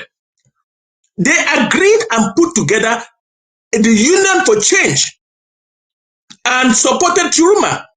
And Tchiroma kind of rose and faced Biya, and the Biya government was surprised. All what was left for them to do is to do what they usually do, steal the victory. Tchiroma has nursed a grievance against Biya and his regime right from when he was detained in Chorore. For 7 years. And anybody who thinks that the matter is over, think again. Tchiroma is laying the groundwork so that the international community would not blame the North or blame him for what is happening. He first of all called for 48 hours to release all people who were detained. Biya did not respect it. He called for 3 days for Biya to leave power, to step down. Nobody respected. He called for National Day of Mourning. It was respected. He is laying the groundwork. And from the information, from the intelligence that some of us have been getting from friends in those places, there is an active movement of building a force. They call they are preparing a war, what they call a war of I guess what do they call it in French? Guerrilla warfare. There's a word in French. And they are taking the playbook from Ambazonia. They are building a force. Where this force is being built, I cannot say. And Nigeria has played a major role. Let me explain. Tchiroma right now is in Yola. When Tchiroma was led to Yola, the Cameroon government called Nigeria and said there's a fugitive criminal that has entered their territory, arrest him and we'll come and pick him up. Just like they picked up Ayuk Tabe and 9 others and the 37 from Taraba State. Let me tell you, the Nigerian Attorney General wrote a very powerful memo to President Tinubu saying that 1, Nigeria does not have an extradition treaty with Cameroon to start with. Number 2, there is an international convention on the protection of asylum seekers and refugees promulgated in 1951 and ratified by both Nigeria and Cameroon in 1961. We will not violate that international convention, even though they are just violating it by catching our people. I think they have caught some of our fighters in Nigeria who are looking for granite and sent to Biya. But that aside, that is where Tchiroma now has a liberty to live in Yola and do what he's doing. The broadcast of calling for National Day of Mourning was done in Yola. He is still in Yola. Let nobody deceive you that he is in Zambia or this and that and that. We are still to live what is going to happen to Cameroon. La Republic of Cameroon is aware of what I'm saying. They are aware that there is a rebellion being prepared. And they are aware what can happen. That is why you see Atanganji is crisscrossing all over the place. The others are going ahead arresting people on the daily basis. Cameroon is arresting Cameroonians and locking them up. I want to inform Ambazonians that there are 2,000 Cameroonians in their cells and prisons. 2,000. So anybody who thinks that Tchiroma is finished, think again. The Tchiroma has learned his lesson, and he's copying the playbook from Ambazonia. From 2 years to 9 years today, Tchiroma is prepared to walk that road. And it's not only Tchiroma, the diaspora, all of Europe, all of China, all of America, all of other places, nobody voted for Biya, all voted for Tchiroma. And they are now raising huge sums of money to do what they have to do. The rebellion is being built, whether we know or we don't know, but Tchiroma is serious. Nigeria cannot extradite Tchiroma to Biya like he did to us. Why they hate us, I don't know. They extradited Ayutabe and 9 others, but now they are refusing to extradite Tchiroma. In my opinion, Barrister Fru, it would be a mistake for us to trust Nigeria too much because Nigeria has proven. No, nobody's trusting Nigeria. No, Paddy, nobody's trusting Nigeria. Even Tchiroma. I've heard you. Even Tchiroma does not trust Nigeria. Even Tchiroma does not trust Nigeria, but he trusts his older brothers in Nigeria. Let me say something, Barrister Fru. It would be a fundamental mistake. Very critical mistake, and that's why Tchiroma's camp, they are not even acknowledging that he's in Yola. I think they're probably, and I am not sure that he's in Yola. Yes, that is a good strategy. Barrister Mbeseha, are you there? Okay, if Barrister Mbeseha is not there, I would like. That's a good strategy, Paddy. I would like to come back to you, Commander Zama, because looking at what is happening on the ground right now, you have just said that Tchiroma is delaying too much. Barrister Fru thinks that Tchiroma is actually strategic in his approach. Laying the groundwork, and probably trying to pave the waters in a safe way that will not impact him negatively. But militarily, I don't know how that is feasible, because if he has, as we speak right now, what happens next week? What is his game plan? Or is it strategic that he doesn't share his game plan, but he comes with actions? He doesn't share. Let me finish, Barrister Fru, please. How successful has he attained the 2 orders he has made? First of all, the ultimatum. How successful was that? He now came in his next speech to say the people have not been released the way they should. And now the morning has come and gone.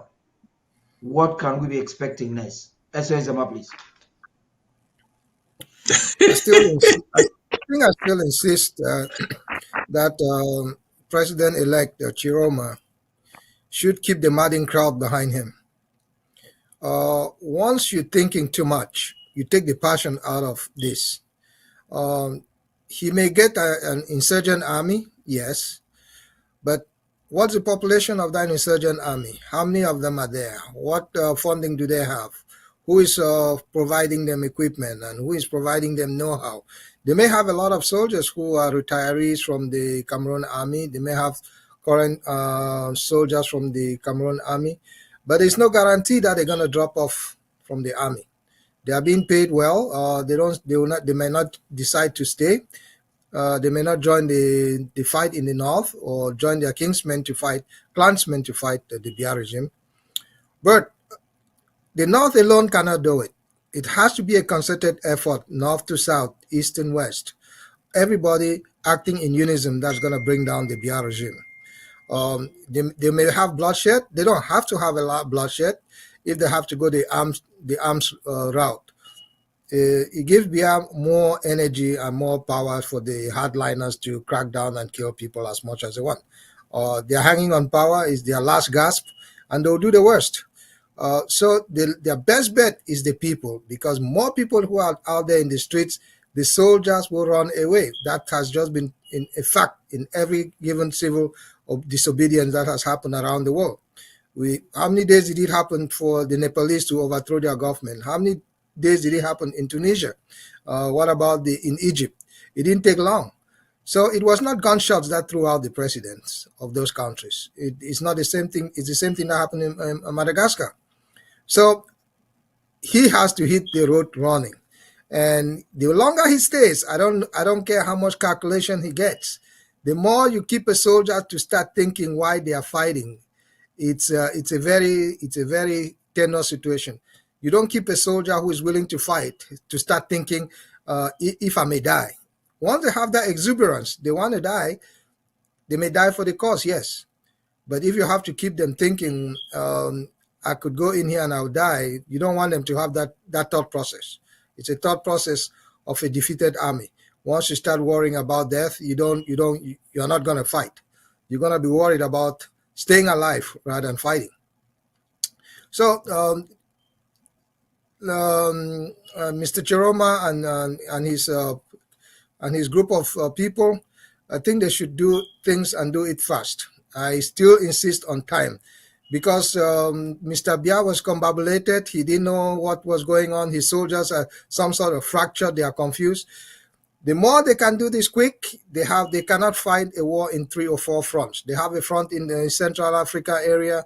They have a front in Ambazonia and the Southern Zone. If they have another northern front, La Republique will not be able to survive. The more fronts they can open, the more stretched the army was going to be, and the sooner they're going to surrender. I think that's the best way that Tchiroma can look at this. So I don't see any reason why. We have a common enemy. We can fight that enemy. We can deal with our stuff later. Our own stuff is independent of that, but we may go into unholy alliances for our own best benefit.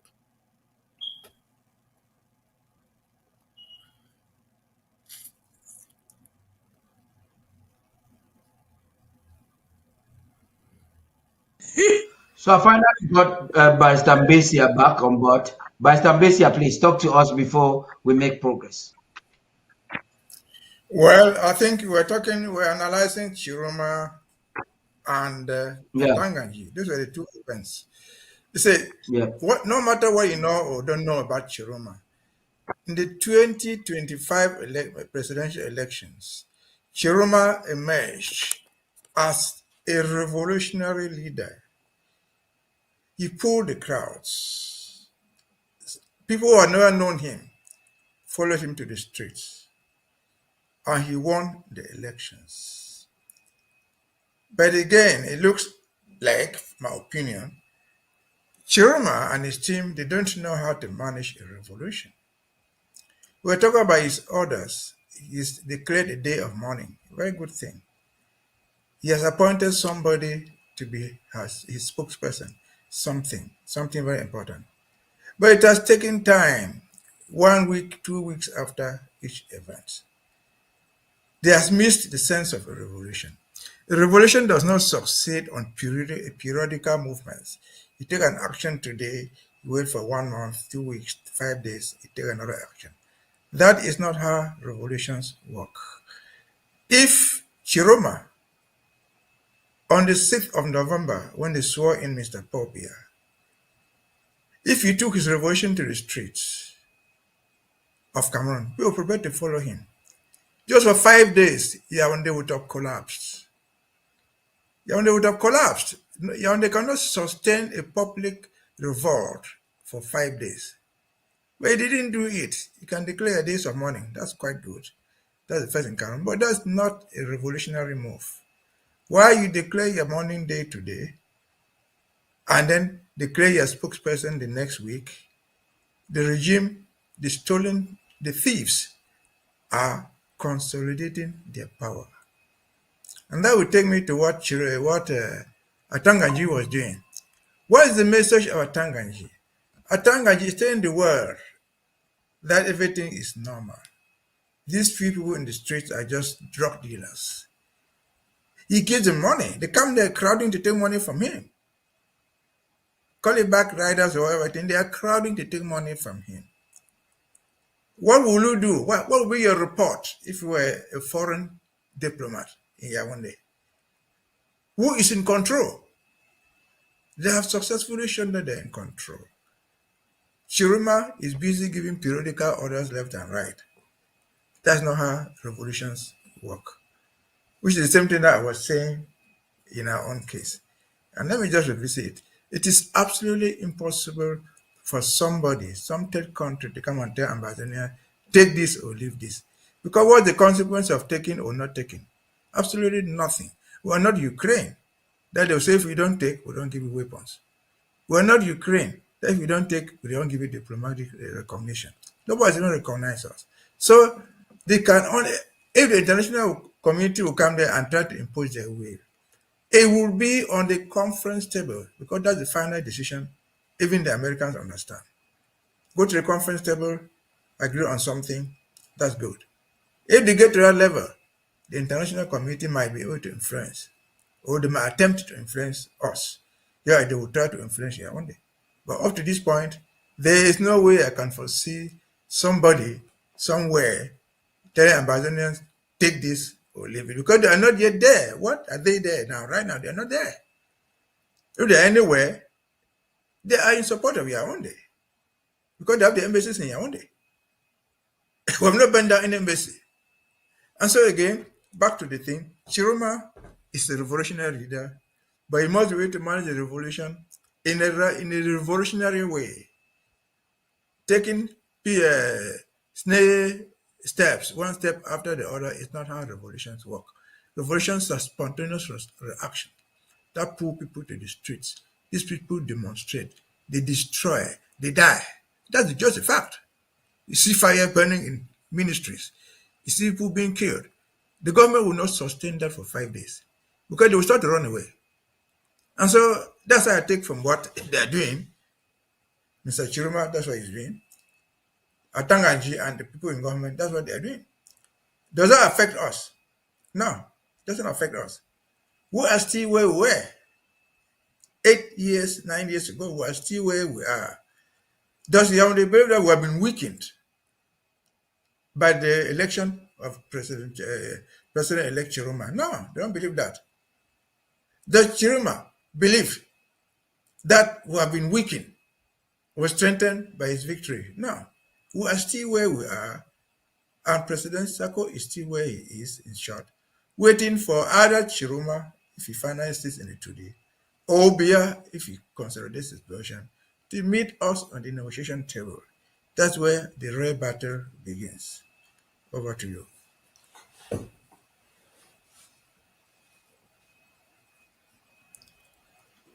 Amazing. Okay. But it just a short clarification. A short clarification, very short. Now, go right ahead, please. we have to get the facts straight. On the 12th of October, there was election. On the 14th, Tchiroma declared himself elected, and on the 6th of November, Biya was sworn in.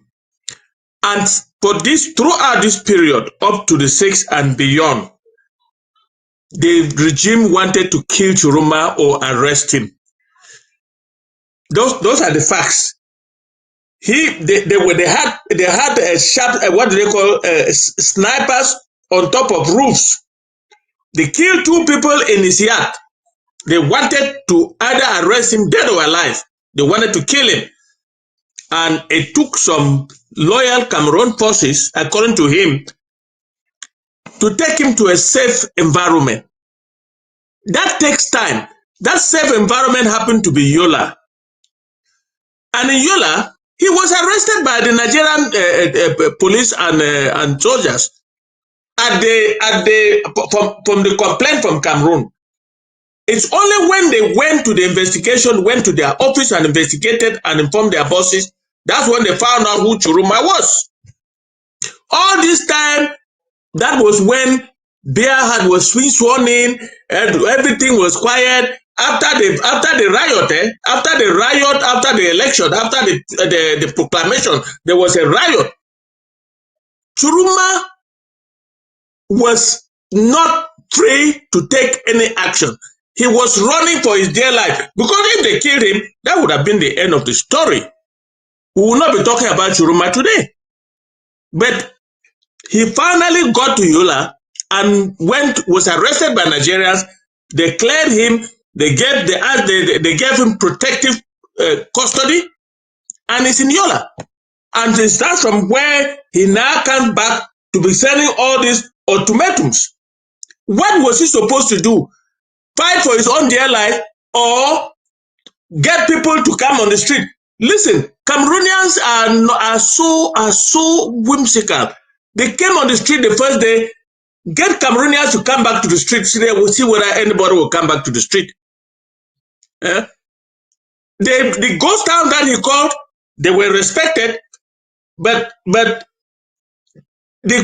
ultimatum he gave the government did not respect it. 2 ultimatums, none was respected. They respected his day of mourning because 48 people were killed by the Biya regime. And it took time for him to come back to do what he's doing now. Because during that time, he was on the run for his dear life. Are you telling me that,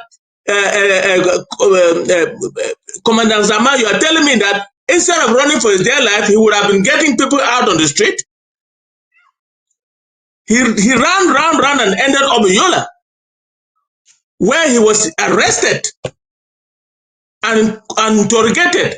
And Nigerian government took time to issue what I call a protective custody for him by denying extradition to Cameroon. So, what is it that he could have done as a revolutionary leader at that time? Staying alive or coming to public and being killed? That is what I wanted to clear up. Thank you. Can I just say something, Paddy? Let me just say something. There is something you have said about, you are going to speak by Mbeseha. There's something you have said about La République du Cameroon that is absolutely very true. Some of them are already complaining that they won't be here. I am actually praying. I'm not an advocate for Tchiroma, but I'm praying that they have the courage to understand that it takes only a revolution, not an election, to remove the octogenarian duty. Correct. I hope. By Mbeseha, make your comment, please, so we can make some progress. Now, what I was trying to say in relation to what Mr. Nsoh says, when we say Tchiroma Bakari is an individual with a single head, 2 hands, and 2 legs. When we say Tchiroma in this context, we are talking about the followers, his revolutionary followers. That will constitute Tchiroma. So if his 5 million, 10 million followers could not sustain their revolt in the street, it is not a revolution. And just as you said, Paddy, there is no way you will change the dictatorship for 43 years by peaceful means. It will never happen. It has never happened. Dictatorships are there because they are dictators, because they can kill. Unless you can confront them wherever they are, that confronting them calls for a collection of people who might have a leader or not even a leader. They march to the ministry. Tchiroma does not need to be there and say, release this thing or we'll burn down this ministry. That is how revolutions work. As simple as good morning. If that had happened, he did not need to beg for permission to be in Yola. The Nigerian embassy in Yaoundé would have reported the revolutions in the street. They are looking for their president. They will send message to their own government in Nigeria. Just like the Americans would have done. Just like the British, whoever is represented in Yaoundé as an embassy would send the same report. Again, I insist, revolutions, dictatorships cannot be overthrown by periodical commands. It must be continuous, it must be sustained. And to succeed within a short time, it is properly sustained. Like the first day, they went to arrest Tchiroma in Garawa. They couldn't even go near his house. They saw the crowd there, they realized that they could not go there. And so, it is not about Tchiroma. It is about the revolutionary movement of La République de Cameroon going to change a 43-year-old dictatorship. Because Tchiroma will not be where he is if he didn't have this large following behind him that we saw. That's what I wanted to say, sir. Thank you. His people were arrested. They were. I know, Zama, you want to probably react, but let me remind us to affirm what all of us are saying here is, we think that the people Tchiroma together should do better than they're doing right now, because they don't seem to have learned a lesson. Look at when it started in 2016, late 2016. By Fru and I were in Cameroon. You know, I was in Yaoundé. I was doing on the reporting. Good. Now, we took them unawares. First of all, usually they will manipulate the news. We took them first of all on social media.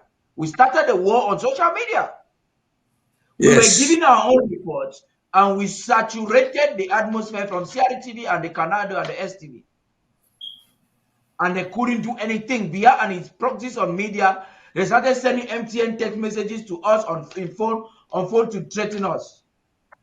I did most of the work. Yes. In January, they arrested Agbobala. We took it to a whole new level. They started invading all Anglophone quarters in Yaoundé and Douala. In Bonaberi, they would come in Biamasi, Obili, all of those places, they invaded it because we took it to a whole new level. And ended up with arresting the people. Thought that after 8 months, you'll be connived, and when they realized that we took it to a whole new level, they had to rush and meet Agbobala for some negotiations to say, hey, oh boy, come out and see if you can get these people to calm down. Because they are not stopping. They were killing people. The more they killed people, the more we resisted. It was peaceful. We were still not with arms at that time. Our people decided they were going to pick up arms only when Mr. Biya on the 22nd of September. 22nd of September. 30th of November at the airport. That is 30th That's 22nd of September, our people started. Before 30th of November, Manu already had a force. The boys in Manu and Batibo, Manu was already mobilizing with Batibo. They had arrested a deal, killed gendarmes. It was a gendarmes and a deal that they had slaughtered that provoked Biya to stand in the airport and declare war. And Biya thought he was going to declare war with the arrogance of all the ministers. They thought, you know, that kind of a thing like David. They knew we didn't have arms. They started talking about 2 weeks. They were running with the army, and we were running towards them. But this is, if you look at what Mbeseha is saying, is there's some truth in it. Because the Biya's army is coming, Tchiroma is retreating, and then claiming that he's going to come back. But the difference with us is the army was coming and we're coming. We started beating armies and taking bullets from them and guns from them. They have not done. But they also killed our youth in Manu a lot. Yes. In 1 week, we lost 1,000. That's what I'm saying. That is war. These guys, if you're afraid to die. But Francophones cannot do that. Francophones cannot do that, Paddy. They have a different culture. And this is where I'm bringing you now before I review. There's some things happening on the ground now. Because we have to talk on the other side of President Sako fighting his own battle. And what we're planning to do as the year is closing. But there's something. I want you to comment before there's a video I want to play. But before I play that video, I'd like you to comment. Yeah, I think Barrister Nsoh is, I think he's holding the president-elect Tchiroma a little higher than I expect. A lot of war leaders have led from hiding. De Gaulle fought the Germans from Britain. Kagame and all the other people fought the war from Uganda. We have numerous war people who fought wars from different locations. And given the fact that Mr. Tchiroma is priding himself of running a savvy 21st century internet kind of campaign, he does not need to appear in person. He can appear, most of these kids are looking at their phone and TikToks and all that stuff to get information. He can order them to go and do what they has to do to maintain the momentum, because without momentum, you are stuck, you are ignition. So if they don't move, from the time they start moving, it'll be really difficult. They have to keep moving, even though they've not had a fine focus plan. Going back to what the Ambazonians did before they started, this war started, people carried leaves and grass and plants and said, don't shoot, don't shoot. And after 1 week, it became shoot, shoot, shoot, and they were running towards the soldiers. And the soldiers were running away. That's the kind of galvanization that has to be done. And the more the people know that, oh, we can go out there and we can die too, the soldiers can die too, then they start thinking, oh, is it worth it? We have to make them, put more pressure on them. And I think our war will be easier if Mr. Tchiroma starts a third front up north, so that we can lock up these guys in the lower section of Ambazonia and the southern zone, so that they can go to reinforce the other people north. Because the people who've been war-hardened or battle-hardened are those that have been in the northern zone and southern zone. Those that will be fighting in the north are not really battle-hardened. So if we can keep these guys and finish them off, and they will not have no reinforcement or revitalization, it will be very easy for both sides. We will get what we want, and they will get what they want. I think working in tandem is going to help both sides. Yeah, that's quite important, because you are helping to usher us into the next part of this conversation, how we're going to take advantage. But if they are relaxing, we've just seen Star Smart there reporting and showing us an image of the bandit who calls himself a Tanganji, playing a fast one, bribing some bikes. I know the strategy of the French is to get you hungry and get you miserable and get you vulnerable. So you have them vulnerable, taking 2,000, they are filling their tanks. So it's a way of him realizing that he has to mobilize the street in a transparent manner. But it is that attitude of Tchiroma that I want us to talk about. And I will begin with you, Barrister Fru. Listen, Paddy, why Commander Zama may think that I'm taking Tchiroma's side, I want this fight. No, he said I want this fight too high. Wait. I want this fight because it will be to our advantage. But for anybody, for us to dismiss Tchiroma now, it's tactless. It's tactless. Because if this fight stops now, it is not to our advantage. That's why I insist that he's building a rebellion.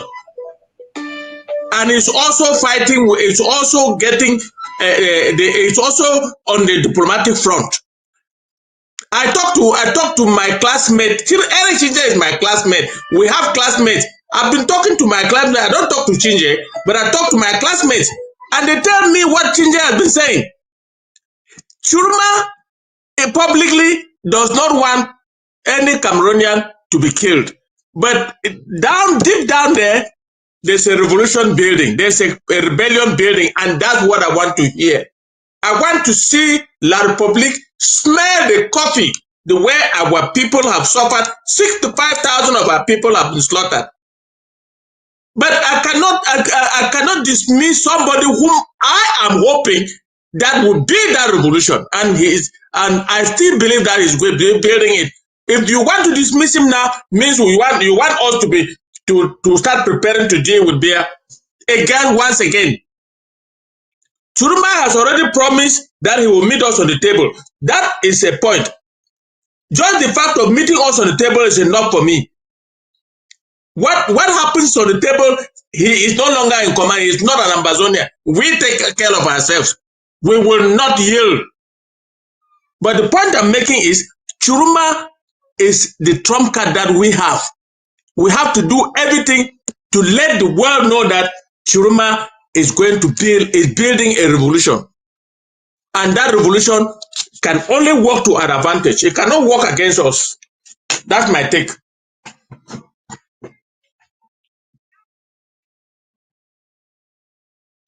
And that is one thing that I agree with Commandant Zama, that we won the fight.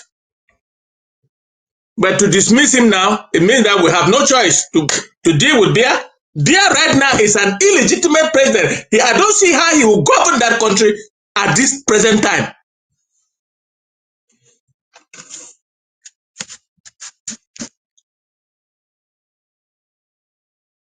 Is everybody gone?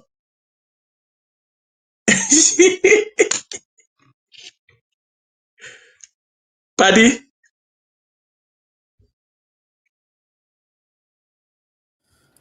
Now you have not spoken about something. You have gone? Did you hear what I said? I heard you. Did you? I said you have not spoken about one thing. I want us to talk about what Atanganji is doing. He's now. I just said it. Atanganji is an evade, an escaped prisoner from New Bell. Atanganji is doing what he has to do. Is what he has to do to survive. Look, I have practiced law in that Douala, and I tell you that when they release you from prison, they give you sign what they call bulletin de croix. That's a document you take out, and you can go and get your identity card. Yeah. Foshibe just took him out like that. He has no. If you look at the prison record, it's written there, evade. Means that it's an escapee. This man is a criminal. You just listen to the way he talks. He stands before administrators and he's talking, he's dishing out rubbish. He's sometimes incoherent. Very quickly, but he is also bribing. He's also bribing people publicly, and that is money from the public treasury. How does the world feel about that when they see that picture? That's terrible. Let's talk about this very quickly, Barrister Mbeseha. Do you think that Cameroon is using the Machiavellian method of leadership, getting thieves to do their dirty games, which I'm going to play the video of one thief after now, like Atanganji, and it is working for their favor? Because look at now, Atanganji is manipulating the hungry guys on the street with bribery. Barrister Mbeseha, please. Well, it looks like sometimes we don't understand what they're doing. I said it earlier. Atanganji is doing what he's best at doing. When Atanganji in 2017, 2018 said there's no Anglophone problem, who of us thinks that Atanganji did not know there's a problem? Atanganji knew there's a problem at the start of heart. There. But he's trying to portray no mercy to get money, to get profit out of it.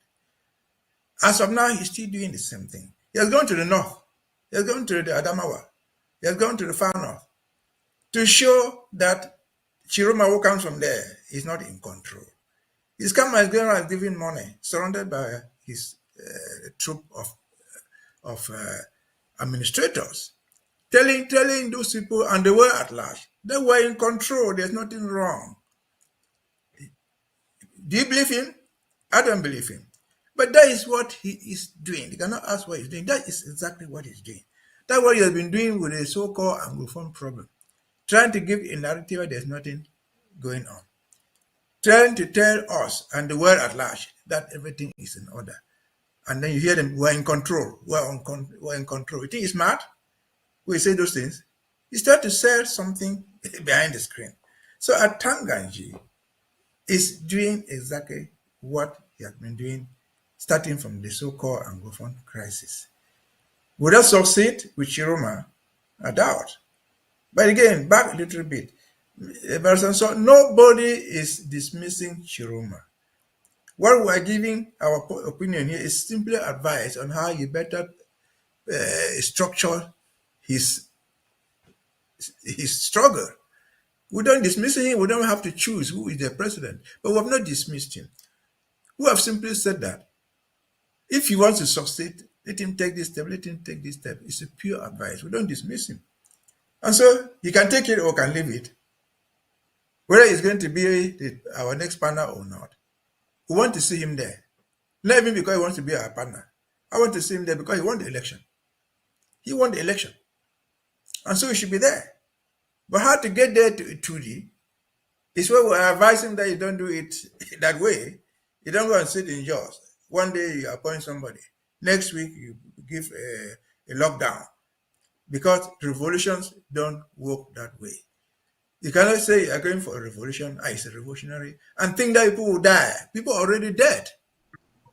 By your own account, they have died more than 100. It's just like coming to the Ambazonia and say, well, we don't want people to die. People are dead. Villages have been destroyed. You and me talking here are just lucky to still be alive. And so, when you go to a revolution, the Bible story of an eye for an eye is the thing that works. You hit me, I hit you. You break my teeth, I punch your eye. That's how it works. Because again, a 43-year-old dictatorship will not go down lying down begging for you. They will die fighting because that's their life. They will survive on that, or they will be free, or they will be defeated and they will go to jail. That's just a fact. Over to you. So, talking about Atanganji, you have Atanganji, you have Ngala Gerard, you have Kunda Titus, you have the guy that was in jail and shockingly has been released. We're talking about Moja. We thought Yes. they are taking him to hide him, but this is a video of Moja emerging.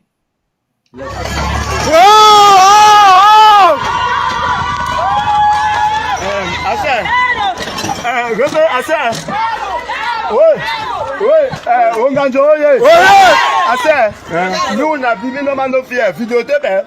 Parce que quand on a caché pour des bébés chips.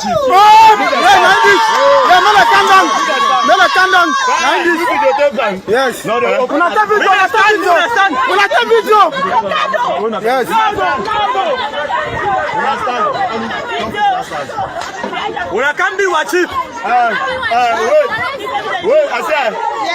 mi population quand na somo na vidéotape oui. How you go with that side? How na coming there side? Population come na so. Basta video. Saka. Population for Onganjo. Population for Onganjo. Na da people dey beat una chief. Na dem beat una chief. So I want to for all man for patrol for Cameroons. So who need to lost into a hand so? People for Onganjo, now be do not chief.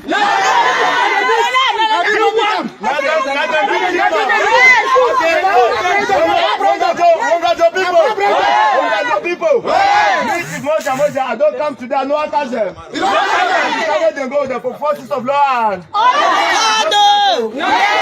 Now them be chief.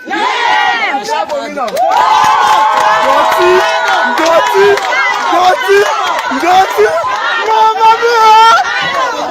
Why Jinga!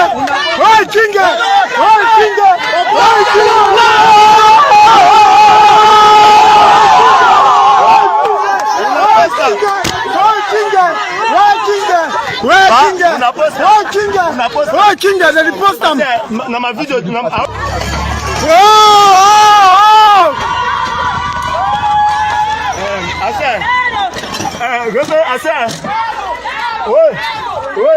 Onganjo,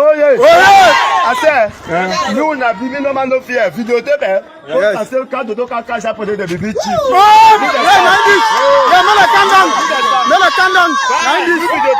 Yes. On a video. Yes.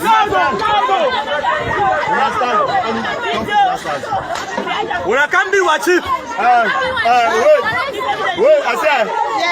Mi population quand na somo na vidéotape oui. How you go with that side? How na coming there side? I thought that we should have watched that before I get to you, Zama. So you see, Cameroon has taken him, has gone into prison, threatened him to close some of their tracks, and he has now been released again to come and do some dirty games, this time with more of a strategy.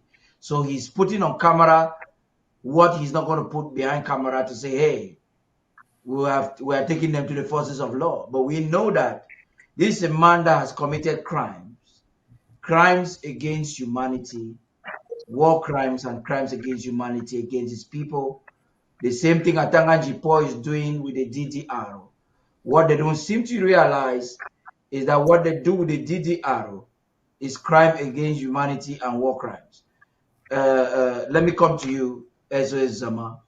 Look at the technology. Last week we talked about Ngala Gerard doing the exact same thing in his own village, patronizing Mbororo or extremist Islamic factions against his people. The same thing politicians do in Nigeria for political gains. You have this purported billionaire in Douala, Ngala Gerard, doing the same thing. Atanganji is using taxpayers' money to do the exact same thing, to manipulate, and we have seen manipulation on camera, manipulate and intimidate people from not going out to advocate for their basic human rights. We have seen Atanganji in his own village mobilizing armed men, bandits, to purport themselves as Ambazonian fighters. Atanganji has plotted and killed civilians in a mortar in their numbers. And this is what the Cameroon government does, directly and indirectly, with the CPDM loyalists and all their proxies. It is a very complex war we are fighting, where the government is fighting with uniform and fighting without uniform, fighting with bandits and fighting with proxies, where every CPDM stakeholder has an Ambazonian fighter or a Mbororo headsman. And right now, Moja is coming with a new calculation on the ground. One, to distract the people from what is happening. Secondly, to continue maiming, keep people. It's complex. Please, Commander Zama, please talk to us. I think Chief Moja is still a BIR element. He's still fighting a war on behalf of the enemy. So he's a legitimate target under every principle of war. He has been targeting people from the northern zone, who are those in the southern zone, just by the main fact that they are from the northern zone. He's going to perpetuate and increase his rate of this divide of northern zone and southern zone. He's been sent back out for a reason. But I don't think we should give him that much long leash. He should be muscled, and he'll be muscled. He cannot go around killing citizens of Ambazonia and think he is immune from being shot. He's a fighter for La République. He's wearing their colors. He's putting on their boots. He has their arms. So he's a legitimate target. I don't see any reason why we should not have him out of that area. His comeback, yes, he's a threat to the people of the southern zone and those in the northern zone. Yes, we will keep him in taps, and he's not going to continue the folly that he had earlier on. What La République wants to treat him as a criminal is not our problem. We will treat him as such. We will treat him as an enemy combatant, and we will go after him as much as we can.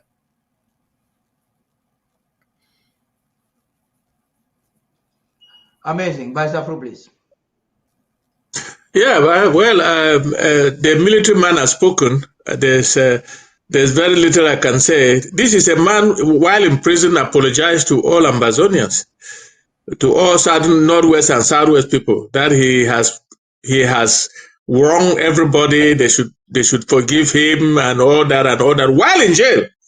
Now he's out. And it looks like he has come back to start to do what he does best. So, like the military man says, we just have to wait and see how the ASA will handle him in Fako. That's all I can say.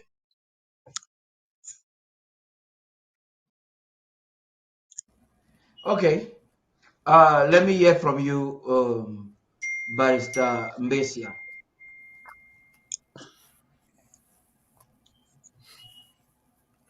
Okay. Looks like he's frozen. Connection has really been disturbing today a lot, but we are coming to the close or the tail end of this conversation, and I thought that this particular aspect was important. So we need to work on compiling this. We've gotten some reports on the ground. if you people need to update the report in the ICC, that's important. Bengala Gerard is somebody of great interest. He goes to the United States Embassy every day and he's giving visa to come here into the United States. He comes right here and mobilizes his community of people and manipulates them in traditional groups to counter us in the diaspora. He goes back home, pays vigilantes, armed to teeth vigilante that will maim, rape, beat, kill women, and he does that with impunity. Where I want us to talk on, that should be the conclusion of this conversation, is the fact that government, especially criminal government in Western Central Africa, they use this method, arm people, and then gets to uncontrollable states. Like you have the Fulani herdsmen in Nigeria, the Boko Haram in Nigeria, and so on and so forth. We have the Mbororos that are gaining ascendance all over the southern Cameroons, especially the northern zone. If you go towards Boyo, they are there. You go towards Ndu, Ngala Gerard is paying some Islamists from Nigeria. And in Bengui, just the other day, they were maiming and killing people in Bengui. All of these people, when I grew up, when I was young, I go to Mbengui because that's where my mom is coming from. You saw these Mbororos came and settled there, and they were given and they were treated well by the Meta people. Now, what is happening is the government, in their usual way of dividing to conquer, has energized them, armed them against civilians because they want to dismantle our self-defense apparatus. That's the sad part of this whole story. And I think that these are the lines of crimes against humanity and war crimes committed by Cameroon government and their proxies that I want us to talk on as we conclude. Commander Zama, please. I think we've gone beyond this war trying to make it a sectarian issue. As much as Mr. Ngala is trying to get citizens from within our communities to kill each other, we should be mindful that that's not our nature. We should be mindful that our soldiers have been trained not to do that. I'm not saying that individuals cannot be mad enough to go and do revenge killings. We should try to discourage that as much as possible. But so far, it's a systemic way that La Republique is using to get to our soldiers. We will say they should continue. We are continuing to defeat these people. We are continuing to disarm these armed bandits coming in from Nigeria. There are those that have been radicalized within our community, and they've been given guns, and they are sending their animals to go and eat people's plants in their farms. So there's a lot of tension there. There's always been this tension within grazers and farmers. They are only exacerbating that. Mr. Ngala has been paying all this, and we know that he's been doing it. He's been paying all people to fight against us. But as I said, we will continue, and my fear is that we don't want to make it a sectarian issue. We've had issues where Muslims have been killed in other parts of the northern zone, but those things are within their community, and we don't want to be part of it. We don't want to pull in the greater community into this sectarian fight. It's not a sectarian fight.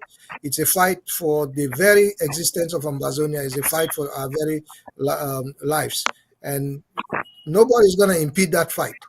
Anybody who stands between us and our liberty will have to go. Amazing. Mbeseha, please. Yes. Listen, whether we do it or we don't do it, we are in between. Look at what happened in Dop.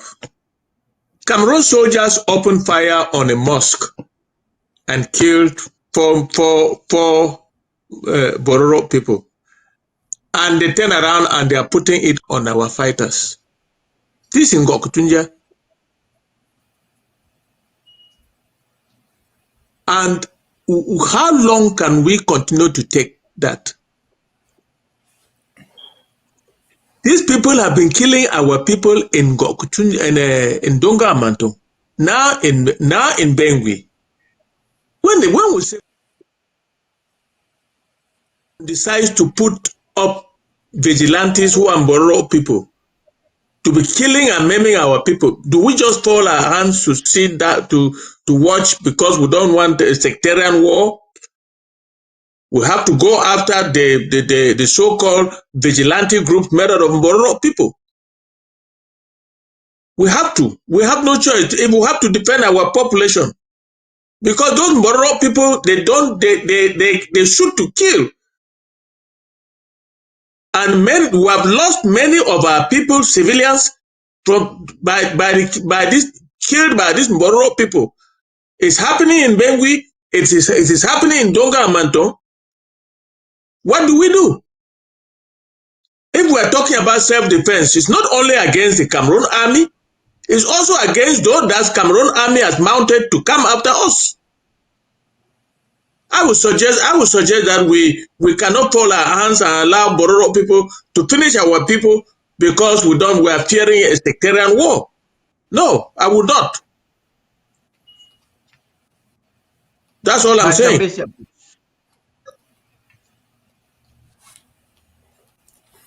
I think Mbeseha, you were disconnected. So yeah, I was disconnected. But I think I we were giving final statements. So maybe you should give yours. Yeah, you talk about Gana Gerard and so on and so forth. Now let me brief you.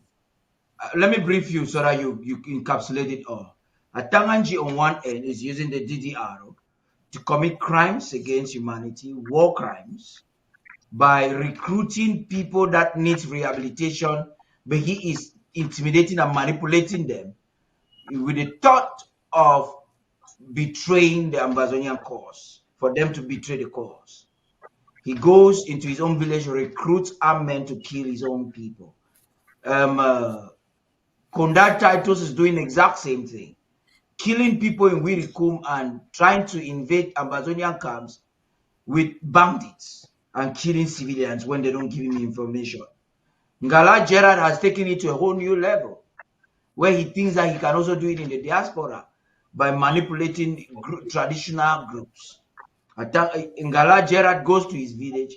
He owns armed men that are not military men that will beat people out to go out for CPDM campaigns, rape women and kill some. And even we were told he planted a bomb early this year just to implicate the Ambazonian fighters during 11 February. And this is all happening in front of us. And these are war crimes. We cannot say it enough. So we thought that was something we needed to cement in this conversation before we say goodbye for tonight. Talk to us. Well, by and large, the vigilante, be they Bororos, be they from anywhere else, we have them in the BLM, they are not friends of Ambazonia. They are agents of La Republique. We all know that. Vigilante thing, as a matter of law, is illegal. Where you recruit people on not trained, give them arms, it's illegal. It is not because they are Bororo. I remember the last incident in somewhere in Cambe there, just this week, when those Bororo, when they burnt that mosque. And somebody came out and was saying, we're Amba boys. And people said, no. They were shouting, no, they're not Amba boys. So people know those things. Our boys know that if you meet a vigilante, our fighters, he is not your friend. He's your opponent. So we have not been holding back just because they are called vigilante. They are criminals. They are working for the cause. That year when they pay them to do it, that's a fact. But are they succeeding? The last I know, because I think Gala is from Kambe, Donga Mountain. There's been more fighting there in different places in Donga Mountain of recent, in spite of Ngala Gerard's posture. They will do what they're doing, that's what they've been doing for the past 8 years. But they have not succeeded so far. They have done awesome through those proxies, but they have not succeeded so far to change the battle into a battle of two villagers, in Bororo, 3 people, 4 people. Again, as you said, they are on the radar of the ICC. Have we forgotten Ngarabu, where the vigilante, admitted by Yaoundé, went down to Ngarabu, shot and killed pregnant women, killed children, and tried to burn their corpses. Crime they admitted by themselves. They agreed it was done by the vigilante themselves. And so they are not having it easy. Our boys should never at any moment consider whoever is a vigilante to be a friend. They are enemies. The Ngala Gerards are many. Ngala Gerards in Donga Mountain. There are many others everywhere. And as Paddy Nsoh says, he said they pretend to disarm these boys, but they use them on the other side to fight us, publicly, privately, and even religiously. Do you remember what happened in the cathedral in Bamenda a few days ago? Who was being honored on behalf of President Paul Biya?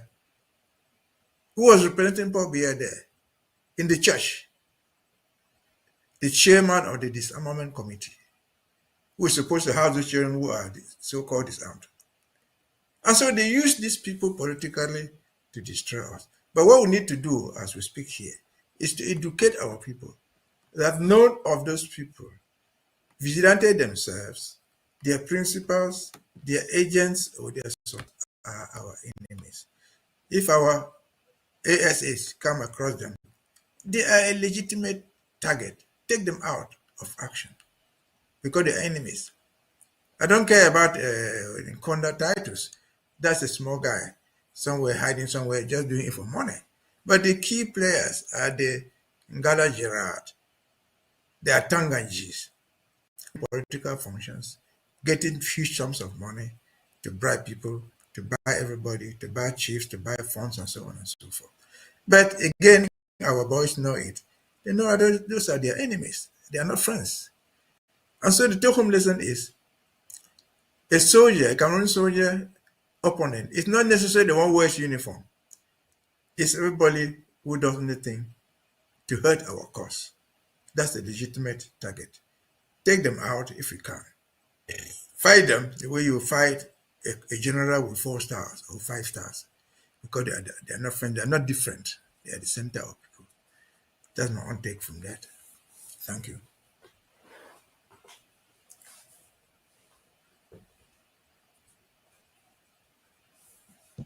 Okay, it's important for the world to actually know exactly. This is a complex war. There's no doubt about it.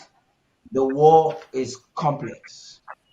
It is as complex as it is. We're fighting in different fronts. And Tchiroma's involvement, if he escalates, will de-escalate some aspects on us that we can take advantage of. But it just tells you the Cameroons put together right now, the 2 legitimate presidents, that is President Sako of Southern Cameroons and Tchiroma of La République du Cameroon. They have a task, they have a task in front of them. And this task is Biya.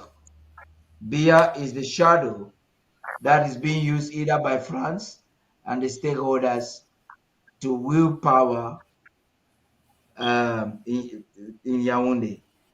Can these 2 presidents dismantle Yaoundé and get what they want? Tchiroma is trying to reclaim his stolen votes. President Sako is trying to actualize and seek international recognition for a stolen independence.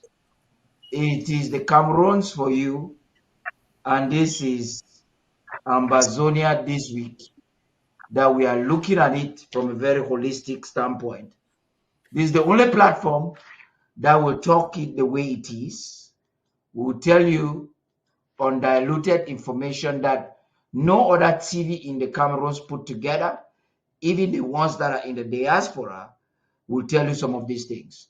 These are things that are not being spoken of that we need to tell you. The men in suit that call themselves politicians in La République du Cameroon or in French Cameroon are all armed dealers. They are all sponsors of terrorism, like some politicians did in Nigeria and is coming after them right now. You have sponsors of terrorism, like Atanganji and many others. We can't call all of their names. We know of the Muketes. We know of the Geos. These are all armed men. And because they know that they are not working based on law, especially international law, they will not use the B to commit all their evil acts. They will pay bandits to kill your brothers and sisters in the quarters and to rape your women and to fry your children. You have information in the community. Try to look at the genuine Ambazonian fighters and talk to them. You have one role to play, to keep donating. For those of you who are at the home front, give food to the Ambazonian fighters. Give them food. Don't wait until they have to come and ask. The little contribution you can do for them, with them or by them, your own bullet might just be that bag of cassava that you gave to them. That little gift that you gave to them to feed, it's important. Some of them are climbing the mountain. Sometimes they don't sleep for 2 weeks just because they have to map out environments to protect you from the intruders and criminal forces of Bimvondo. It is important. And you have to keep ABC alive. If you have a due that you have not given to ABC, it's a major military weaponry that cannot be let down by anybody. And we are on top of our game, hitting the charts. We need you today more than ever before. You need to duplicate your efforts, triple, quadruple them. You need to double your effort, double your donations and support, and ensure that this platform is never compromised. The only voice Ambazonia has right now that is talking internationally in the way that should be, that can compete qualitatively with the media in sub-Saharan Africa. And you sure would like to keep it alive. I know some of you have been enjoying this broadcast, but we've got to go. But how do we live? I want to remind you of exactly what is happening in neighboring La République du Cameroon with this song.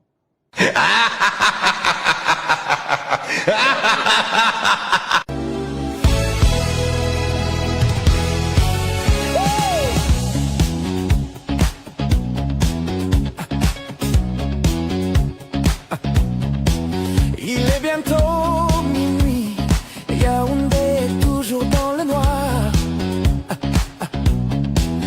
Néo fait son travail, depuis des jours il n'y a pas de lumière. Tu veux te plaindre, Paul Biya t'envoie à Kondengui. Tu commences à grelotter, le régime te fixe droit dans les yeux. Tu vas lire l'heure, c'est à cause de Biya, Biya Paul, le président le plus nul du monde. Tu sais c'est Biya, Biya Paul, il a mis tout un pays dans le Ouattaroute.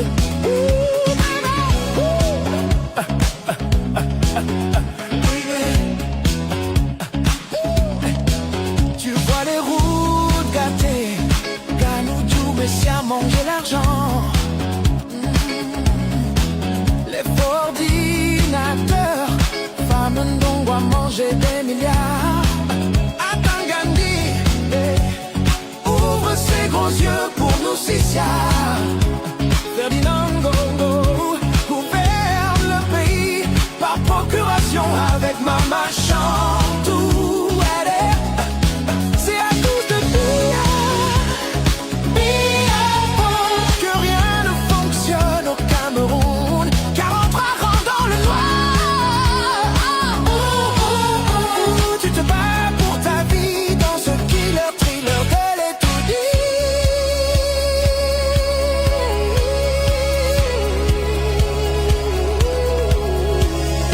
créatures de la nuit sortent, les directeurs, les DG, les anciens combattants de 1900 Tadom. Les morts vivants du système marchent en rang, les décrets tombent comme la pluie à Douala. Aucune échappatoire, même ton dossier de concours a disparu mystérieusement. C'est la fin de ton espoir. Ils arrivent tous ensemble, les démons du rendez-vous manqué, des promesses jamais tenues. Ils te possèdent, sauf si tu changes ce numéro-là. Le 237, vraiment faut changer. Maintenant c'est le moment, viens qu'on se serre contre l'inflation et la vie chère. Toute la nuit je te sauverai de la terreur de ce trottoir défoncé. Je vais te montrer que c'est Biya, Biya night. Je peux te thriller plus que n'importe quel fantôme du RDPC. Alors laisse-moi te tenir fort et partager ce killer thriller camerounais.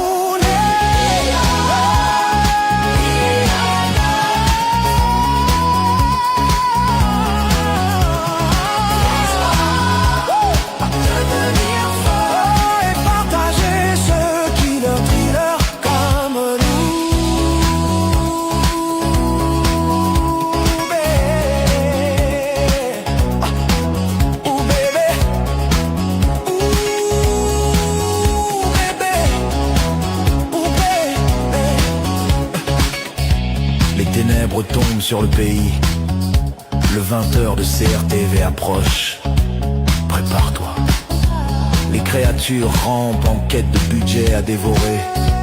Pour terroriser ton quartier, quiconque sera trouvé sans carte de membre du parti devra affronter les Hounds of Hell. Vous avez voté pour qui? Dégoûtant flotte dans l'air, le parfum de 40 000 années de mandat. Les zombies sortent de toutes les tombes, ils approchent pour sceller ton destin. Et bien que tu luttes pour rester en vie, ton esprit commence à frissonner, car aucun mortel ne peut résister à l'horreur du Biya thriller.